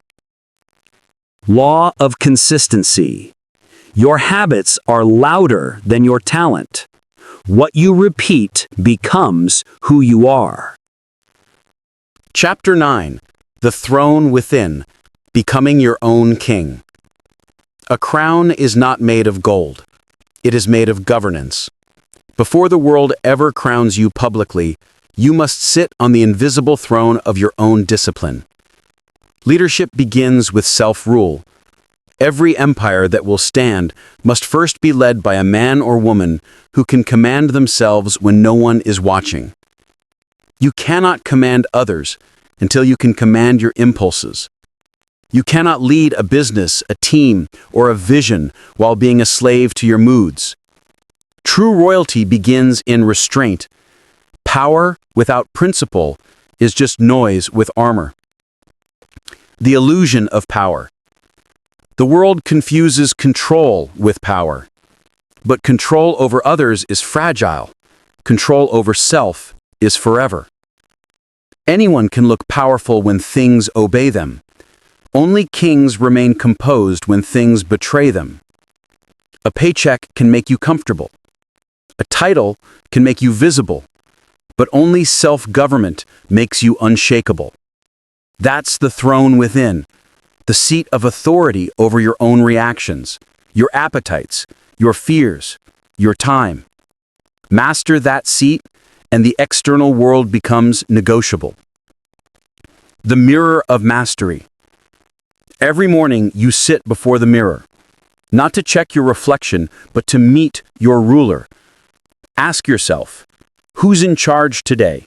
Discipline or desire? If desire answers, your day will be expensive. If discipline answers, your day will be productive. Desire makes promises. Discipline makes progress. Be honest in that mirror. Because if you lie to yourself there, you will spend the rest of the day performing for others. A king who cannot face his reflection will always need a crowd to feel relevant.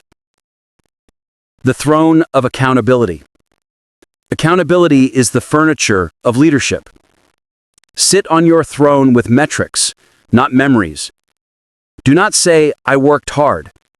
Ask, did I deliver? Do not say, I tried. Ask, did I finish? Excuses are the taxes of the ungoverned. They pay in full and still stay broke. Hold court with your own decisions. Review them daily. Correct them quickly. Rulers who ignore feedback lose kingdoms silently. Make accountability your advisor, not your accuser. The discipline of decision. Every king must make decisions that hurt feelings to protect futures. That's why leadership is lonely. It requires clarity over comfort. The weak say yes to everything because they fear rejection. The wise say no quickly because they fear dilution. Every yes costs time. Every no buys focus. If you can't say no, you will never rule your life. You will be a noble servant to everyone else's priorities. So decide, are you the king of your calendar or the employee of your distractions? Because the kingdom of purpose is conquered by those who schedule like generals. The crown of character. Character is the weight that keeps the crown from floating away. Without it, success becomes helium. The throne within is not built from charm, looks, or luck. It is built from integrity, the habit of being the same person in every room. Consistency earns respect. Integrity keeps it. Power without integrity collapses under its own applause. But power with integrity expands without noise. Do not chase visibility. Chase validity. When you are valid, the world will come find you. And when they do, your crown will already fit. The language of leadership. Leadership does not begin when people listen. It begins when you speak truth to yourself. Speak words that discipline can obey. Speak instructions your future self can thank you for. A leader's words must first lead their own behavior. Every time you speak to yourself with weakness, your confidence takes orders from a coward. Speak with authority, not arrogance, but alignment. Say, I move with purpose. Say, I build with patience. Say, I command my time. Say it until your actions start saluting. Because the throne within is ruled by language before it's ruled by action. The war between ego and honor. Every ruler faces a rebellion. Ego. Ego wants the kingdom to serve the crown. Honor wants the crown to serve the kingdom. Ego seeks comfort. Honor seeks growth. Ego needs witnesses. Honor needs results. Ego demands to be right. Honor demands to be useful. To govern yourself well, you must dethrone ego daily. Because the higher you rise, the more subtle ego becomes. It hides in compliments, disguises itself as confidence, and slowly replaces purpose with pride. Humility is your royal guard. Keep it close. It will remind you that the same people who cheer today can crown someone else tomorrow. And that's fine. Kingship is not popularity, it's responsibility. The burden of choice. Every day your throne demands a tax. Choice. Will you rule your habits, or will they rule you? Will you protect your purpose, or will you sell it for comfort? Your choices reveal your allegiance. If you want to rule your destiny, you must stop negotiating with weakness. Weakness is persuasive. It speaks your language fluently. It knows how to justify delay, how to excuse inconsistency, how to disguise self-sabotage as self-care. You win by making obedience easier than regret. Build systems that remove negotiation from the table. A true king does not debate duty, he executes it. The throne and the mirror. There will be mornings when the reflection looks tired, when the weight of leadership feels heavier than the promise of success. That's when you must remember you did not choose the throne for comfort. You chose it for purpose. Leadership is not a privilege, it's an assignment. The throne is not a chair, it's a crucible.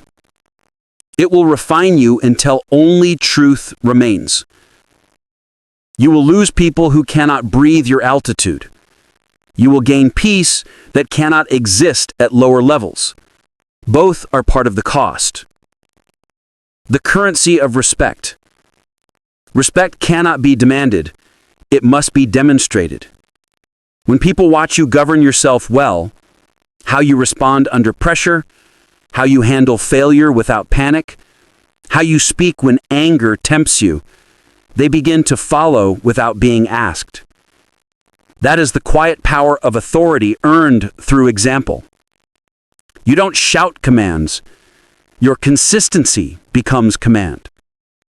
People follow the rhythm of your results. The throne within trains you for that rhythm. The legacy of self-rule. When the world finally crowns you publicly, the crown will fit because you've already worn it privately. No award can surprise a disciplined soul. No spotlight can confuse a self-governed mind. You will enter success with composure, not addiction. You will handle wealth without worshiping it. You will lead without losing yourself. That is what it means to be king. Not to sit above others, but to stand above excuses. Closing reflection. You are your own kingdom. Your thoughts are citizens. Your habits are soldiers. Your emotions are advisors. Govern them well. Keep order through consistency. Keep direction through discipline. Keep peace through principle. If you rule yourself well, no external chaos can overthrow you. Because the world bows to those who have already conquered their reflection. Law of the throne. Every crown sits first on discipline. Rule yourself or be ruled by circumstance. Chapter 10. Born for the storm. When chaos becomes your teacher. You prayed for strength. The universe sent you struggle. You prayed for wisdom. It sent you wounds that forced you to listen. You prayed for power. It sent you pressure. That is the paradox of destiny. Every answer comes wrapped in adversity. Because storms don't come to destroy you. They come to reveal you. Until you've faced resistance, you don't really know what's in you. Until you've been surrounded by chaos, you don't know how deep your calm runs. The storm is not punishment. It's proof of potential. The nature of storms. Storms are teachers disguised as tragedies. They arrive uninvited, rewrite your schedule, and demand attention. They don't care about your plans. They care about your preparation. Some storms roar through your finances. Some tear through your confidence. Some shake the foundation of relationships you thought were eternal. Every one of them asks the same question. Did you build yourself for weather or only for sunshine? You can't control when the wind comes, but you can decide whether you stand or scatter. The myth of safety. Safety is the dream of the untested. People spend their lives trying to build windproof lives, avoiding rejection, avoiding loss, avoiding risk. But the absence of storms creates fragile people. Without pressure, muscles soften. Without challenge, faith becomes folklore. Safety feels good, but it steals greatness quietly. Every breakthrough you'll ever experience will begin with discomfort that you wanted to avoid. You were not designed for safety. You were designed for stability within chaos. That's the difference between the ordinary and the chosen. Standing in the rain. There's a moment in every storm when logic runs out of language, when all your affirmations fall silent, when every plan you made feels like a paper house in a flood. That's the point where most people break, but it's also the place where warriors are born. If you can stand when there is nothing left to stand on, you've already won something the storm can't touch: your will. Stand even when soaked. Stand even when shaking. Stand even when it feels stupid. Because standing is how you signal heaven that you're still available for instruction. The hidden curriculum. Every storm has a syllabus. It teaches you your weaknesses. It exposes what you've been pretending to have under control. It introduces you to your real priorities. You learn patience when you can't hurry the rain. You learn trust when you can't see the sun. You learn surrender when fighting makes no difference. That's how storms purify ambition, by burning away everything built on ego. The rain humbles you. The wind clarifies you. The thunder resets you. Afterward, you're lighter, clearer, sharper. Not because the storm was kind, but because it was honest. Faith under pressure. Faith that only works when skies are clear is not faith. It's optimism. Real faith functions in flood conditions. It believes even while drowning in uncertainty. Faith says, I don't see the path, but I know the source. Faith says, this pressure isn't proof I'm forgotten. It's proof I'm being forged. The storm isn't delaying you, it's developing you. You cannot command calm until you've learned to breathe in wind. Faith teaches you to walk in weather that scares others into shelter, because you don't just survive the storm, you evolve through it. Becoming the storm. At some point, you stop fearing storms. You become one. Not one that destroys, but one that reshapes landscapes. The fire you built in silence now fuels thunder. The calm you mastered in chaos now directs lightning. People who once pitied you now study your composure. They wonder why nothing shakes you anymore. They don't realize you are not the same person the storm met. You absorbed its energy. You learned its language. You command it now. Some men run from rain. Others command lightning. You are the latter. The law of adaptation. When the storm hits, adaptation decides survival. Rigid things break first. Flexible things bend, then bounce back stronger. That's why humility is not weakness. It's aerodynamic. It allows you to bend without breaking. Adaptation means learning how to move with the wind, not against it. Stop asking, why me? Start asking, what is this teaching me? That question alone transforms suffering into schooling. Adaptation is intelligence applied to pain. It is how warriors stay relevant in a world that won't stop spinning. The storm and the seed. The same storm that uproots weak trees, waters buried seeds. The difference is in the foundation. If your life is rooted in principle, storms don't cancel you, they cultivate you. Every time lightning strikes, new nutrients flow through the soil. So instead of cursing the storm, thank it for watering what complacency would have starved. Your discomfort is a kind of rain. It's feeding roots you didn't know you had. Growth doesn't always feel green. Sometimes it feels like grief. But grief is growth's older brother. It clears space for new life. When you emerge. When the sky finally opens and the light returns, you'll find that you've changed shape. You no longer crave validation. You no longer panic over delays. You no longer mistake noise for movement. The storm refines appetite. You start wanting peace more than popularity, purpose more than possessions, clarity more than comfort.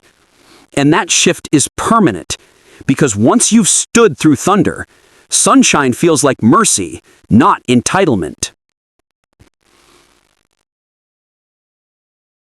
The crown tested by weather. Every crown must endure weather before it becomes official. The weight, the glare, the responsibility, it all feels different under pressure. Storms test your leadership. They reveal if your kingdom was built on ego or endurance. If ego built it, the first gust will scatter it. If endurance built it, every storm becomes another coronation. Your calm becomes the nation's climate. Your faith becomes their forecast. That's what real kingship is, not escaping storms, but standing tall enough for others to shelter under your composure. The return of the sun. The storm always ends. It doesn't seem like it while you're inside, but every storm has an expiration date. And when it clears, the air smells new. The light feels earned. You realize the storm didn't take anything essential. It only removed what couldn't go forward. Storms strip you to strengthen you. They wash away the unnecessary so that purpose can travel lighter. You step out of the rain not bitter, but baptized. Closing reflection. You were never meant to live in fear of weather. You were designed to walk through it like prophecy in motion. Every storm you've survived has taught you language others can't speak. Pain is now part of your vocabulary of purpose. Don't waste it by returning to smallness. The next time thunder roars, smile. It's not coming for you, it's coming from you. Because you, my friend, were born for the storm. Law of the storm. The storm doesn't come to destroy you, it comes to reveal you. Command the wind, and chaos becomes your classroom. Chapter 11. The Weight of Greatness. Carrying the Crown. The moment you rise, the air changes. Success thins the atmosphere. Every breath of achievement costs more discipline than the last. Most people think greatness is glory. They don't realize it's gravity. Every new height comes with new heaviness.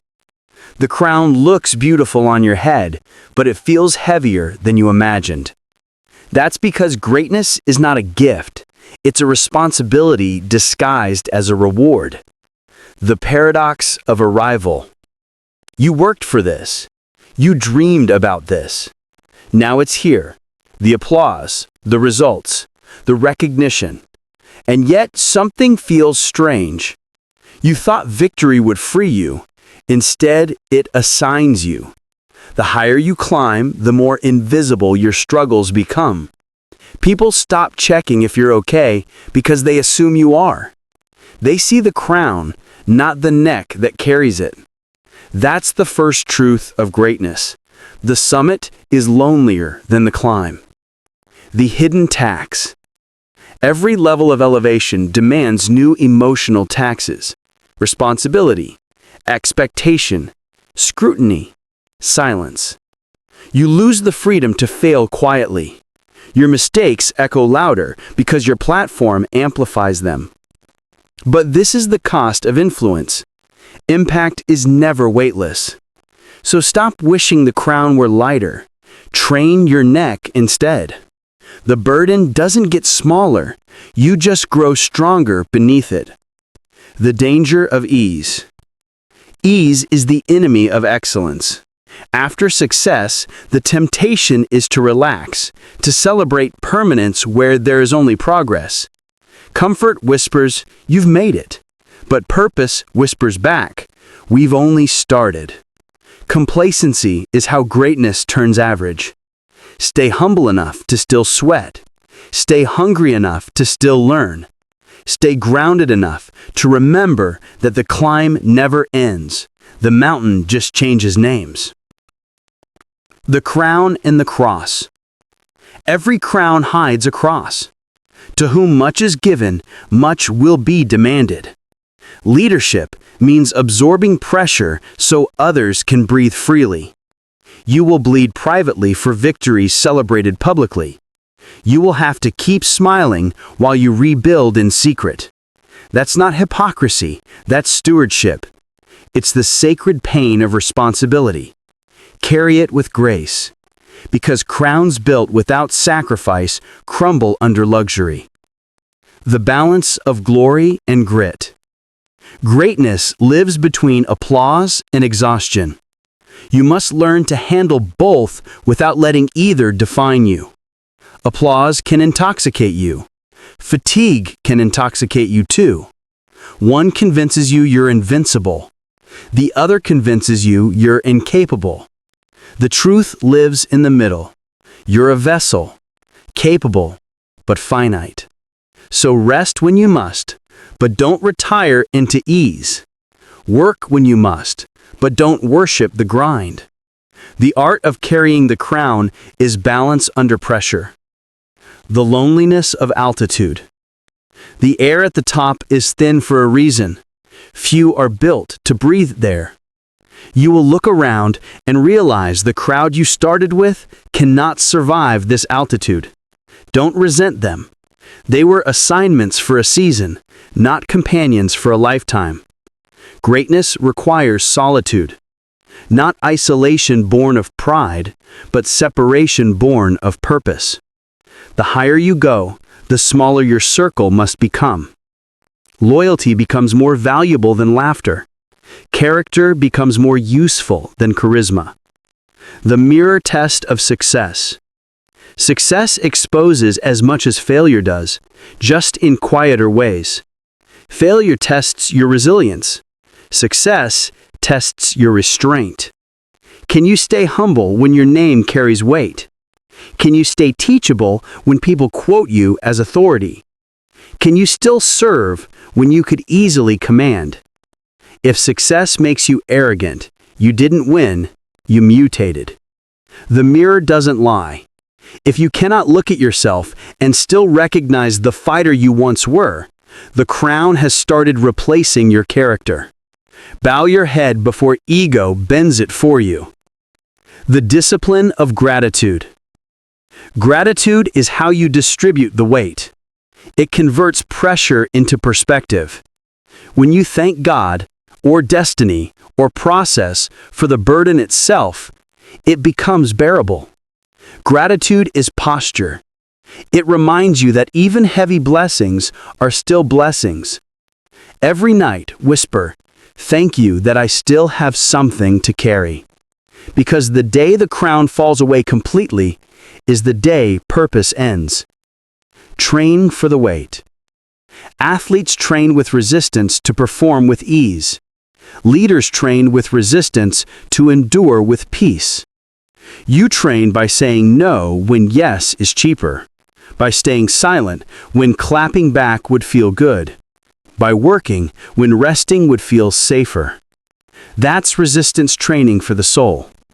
It builds spiritual muscle memory, so that when pressure arrives, your reflex is excellence.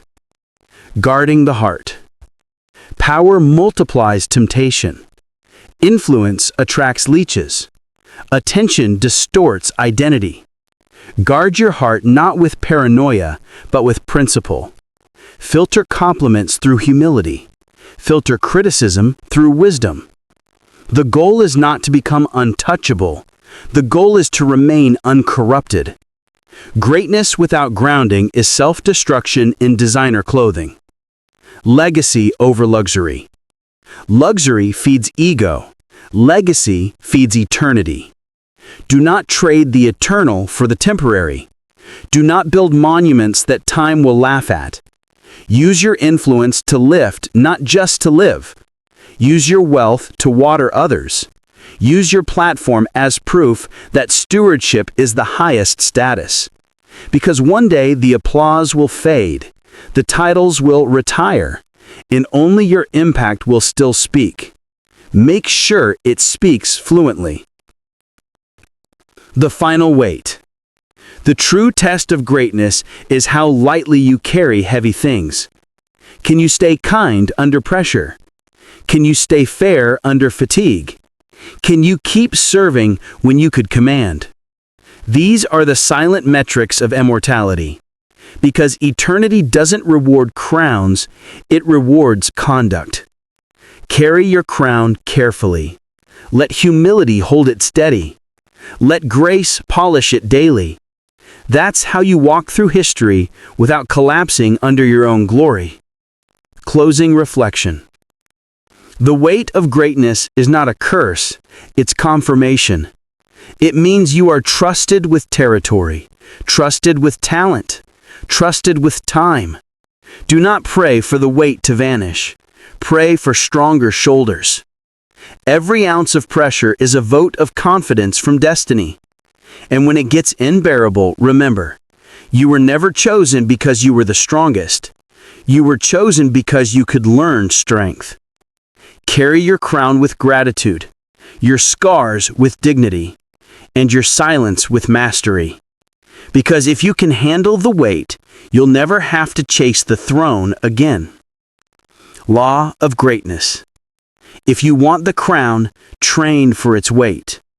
Glory without gravity destroys kings. Chapter 12. Rise until they remember. Becoming unforgettable. Legacy begins the day you stop asking the world for permission to exist.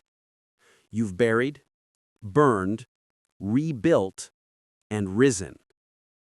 You've fought the war within. You've mastered calm in chaos. You've carried the weight of greatness without complaint. Now you stand here, not at the end, but at the moment history begins to record your name correctly. Because the world may forget your face, but it can never forget your effect. And that is what rise until they remember really means. The final resurrection. At first, they buried you. Then, they ignored you. Then, they doubted you. Then, they watched you. And now, they study you. Every resurrection follows this same sequence. The same mouths that mocked you will one day ask for mentorship. But don't rise for revenge. Rise for reference. Let your comeback be a curriculum. Let your scars become scripture for those who come after you. You are not proof of luck. You are the evidence of divine process. The architecture of legacy. Legacy is not memory. Memory fades. legacy multiplies. You don't build legacy by being loud. You build it by being consistent enough to echo. Legacy is the result of years that obeyed one vision. It's what happens when repetition survives distraction. Legacy begins the day you stop chasing spotlight and start installing systems that work when you sleep. It's not just what you do, it's what keeps working after you're gone. That's the ultimate victory. To build something that remembers you without needing you. The difference between success and significance. Success is when they clap for you.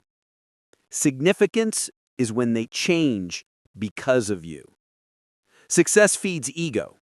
Significance feeds eternity. When you build only for applause, your story ends when the crowd leaves. But when you build for impact, your story begins when your name is forgotten. Because what you leave behind is louder than what you achieve while present. So aim higher than success. Aim for remembrance. The echo principle. The world doesn't remember noise. It remembers notes. Be deliberate with the sound your life makes. Every decision is a frequency. Every action is a vibration. Every word sends ripples into rooms you will never enter. Live in a way that your silence still speaks. Work in a way that your name becomes shorthand for excellence. When people say, "He moves different," you've already entered immortality. The power of proof.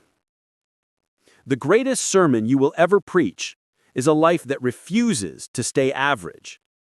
People believe action more than arguments. They trust evidence more than explanations. Your story itself is your marketing.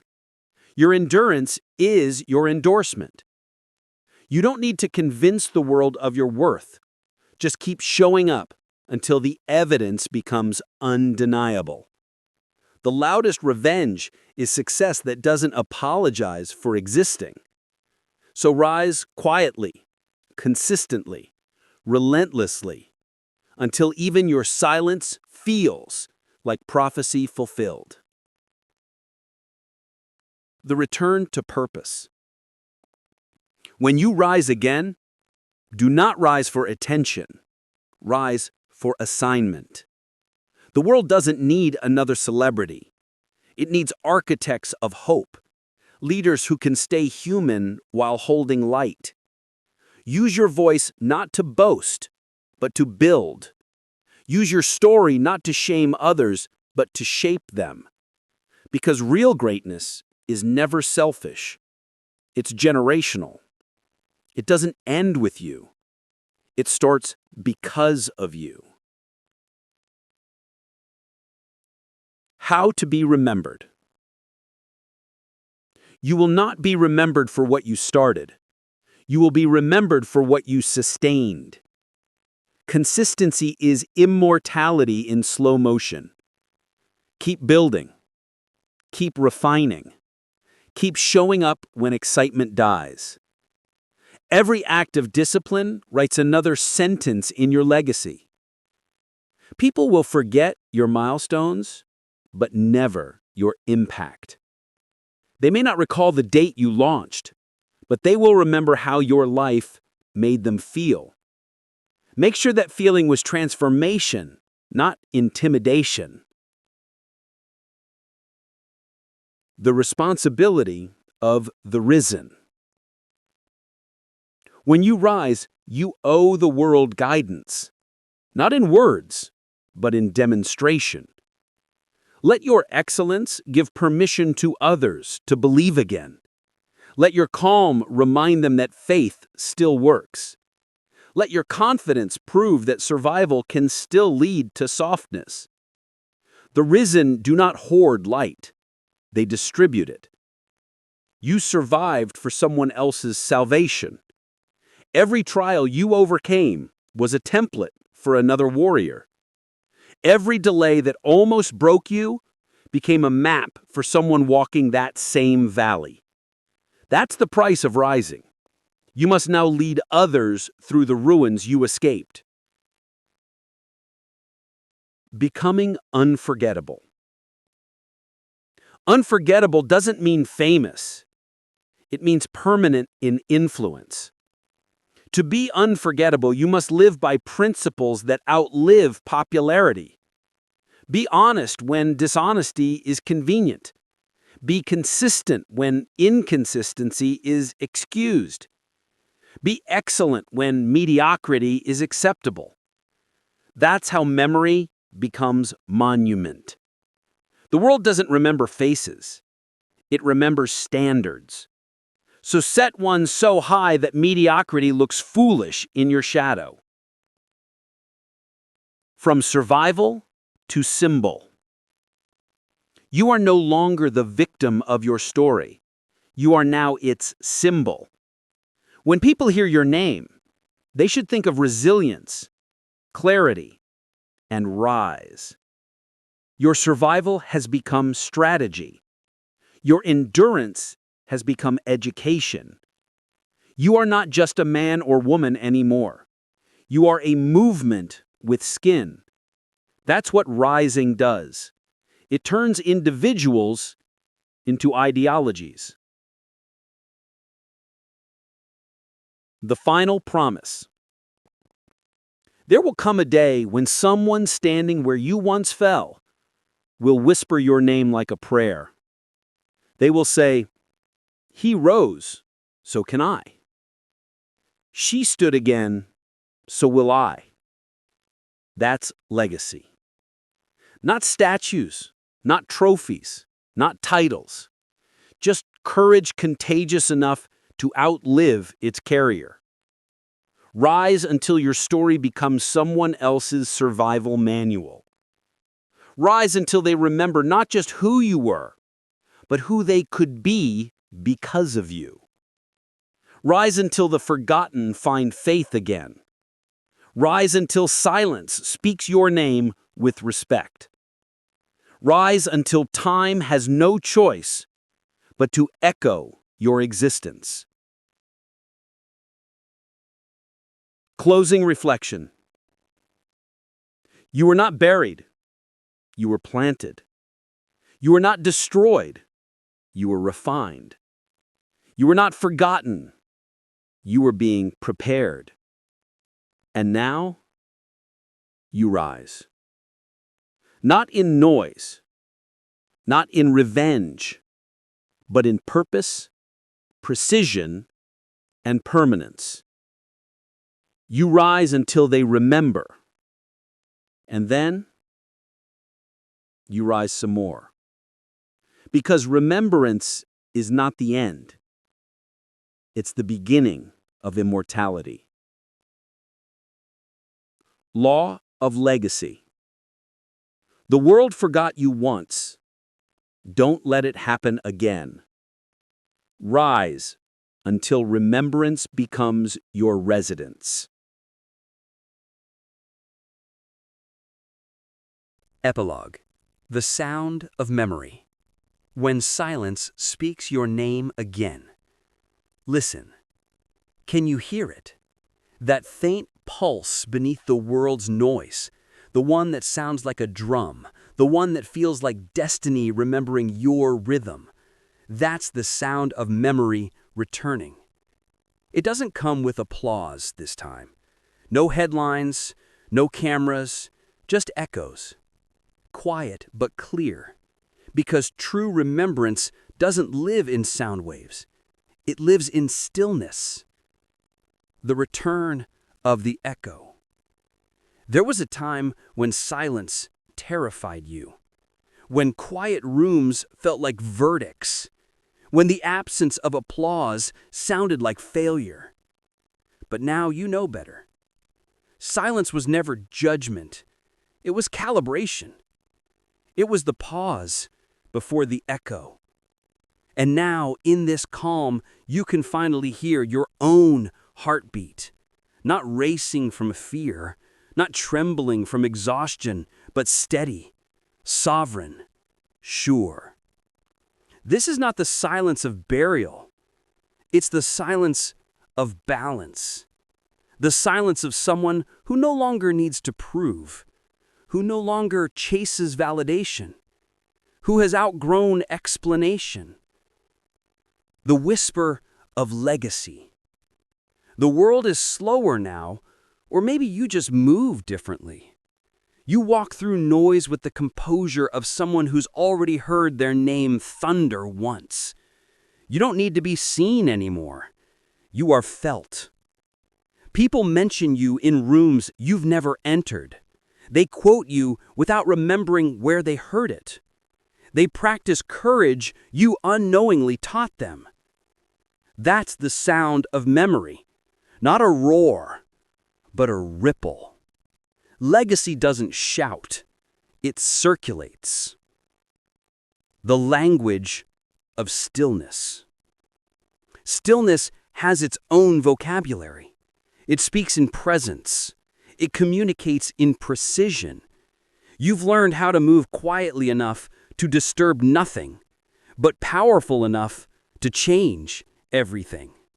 When you speak now, words weigh more. When you pause, the room listens. Because silence in the mouth of the wise is louder than speeches from the unsteady. This is mastery, not having more to say, but needing less to prove. The circle completed. The story began with burial, the weight of being forgotten. It ends here with remembrance born from resilience. Every chapter has folded back on itself. The fire became focus.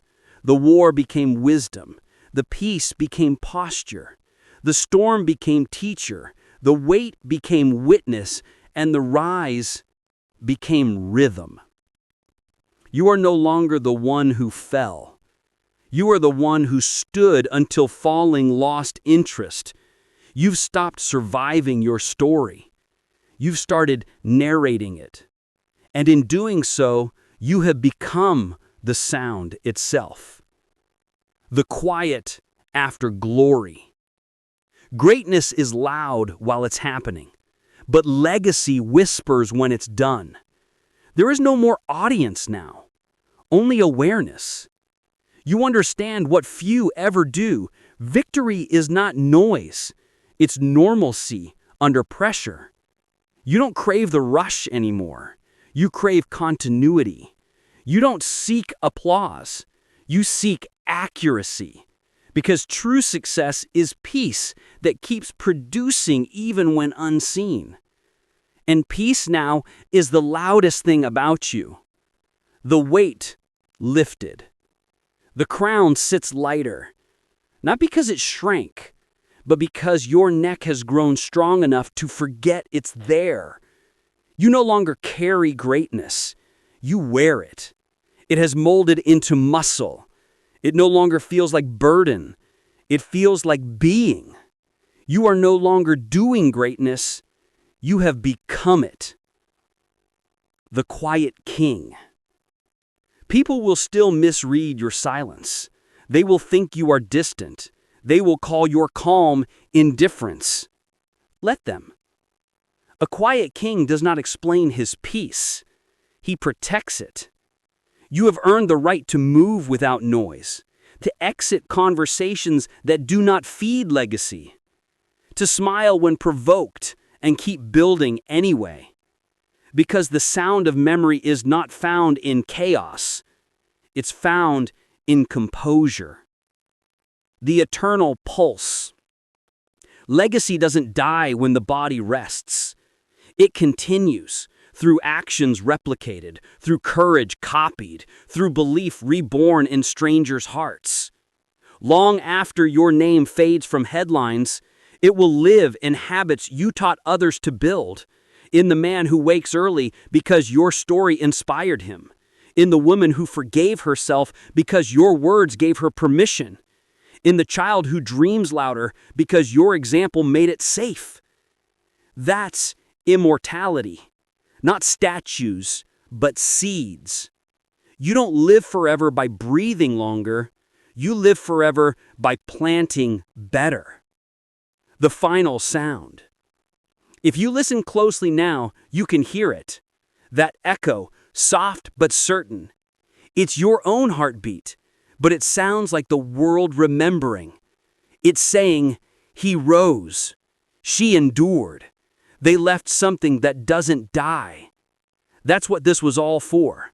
Not applause, not power, but permanence. Closing reflection. The sound of memory is not thunder. It's the quiet confidence of someone who knows their existence will keep speaking long after sound itself has ended. You rose. They remembered. Now, make them never forget. Let your silence shake generations.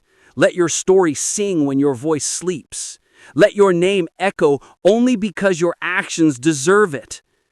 And when history asks what became of you, may it answer simply, they rose until remembrance became their residence. Final decree. The law of memory. Legacy doesn't live in noise. It lives in silence that refuses to fade. You rose. They remembered. Now, make them never forget.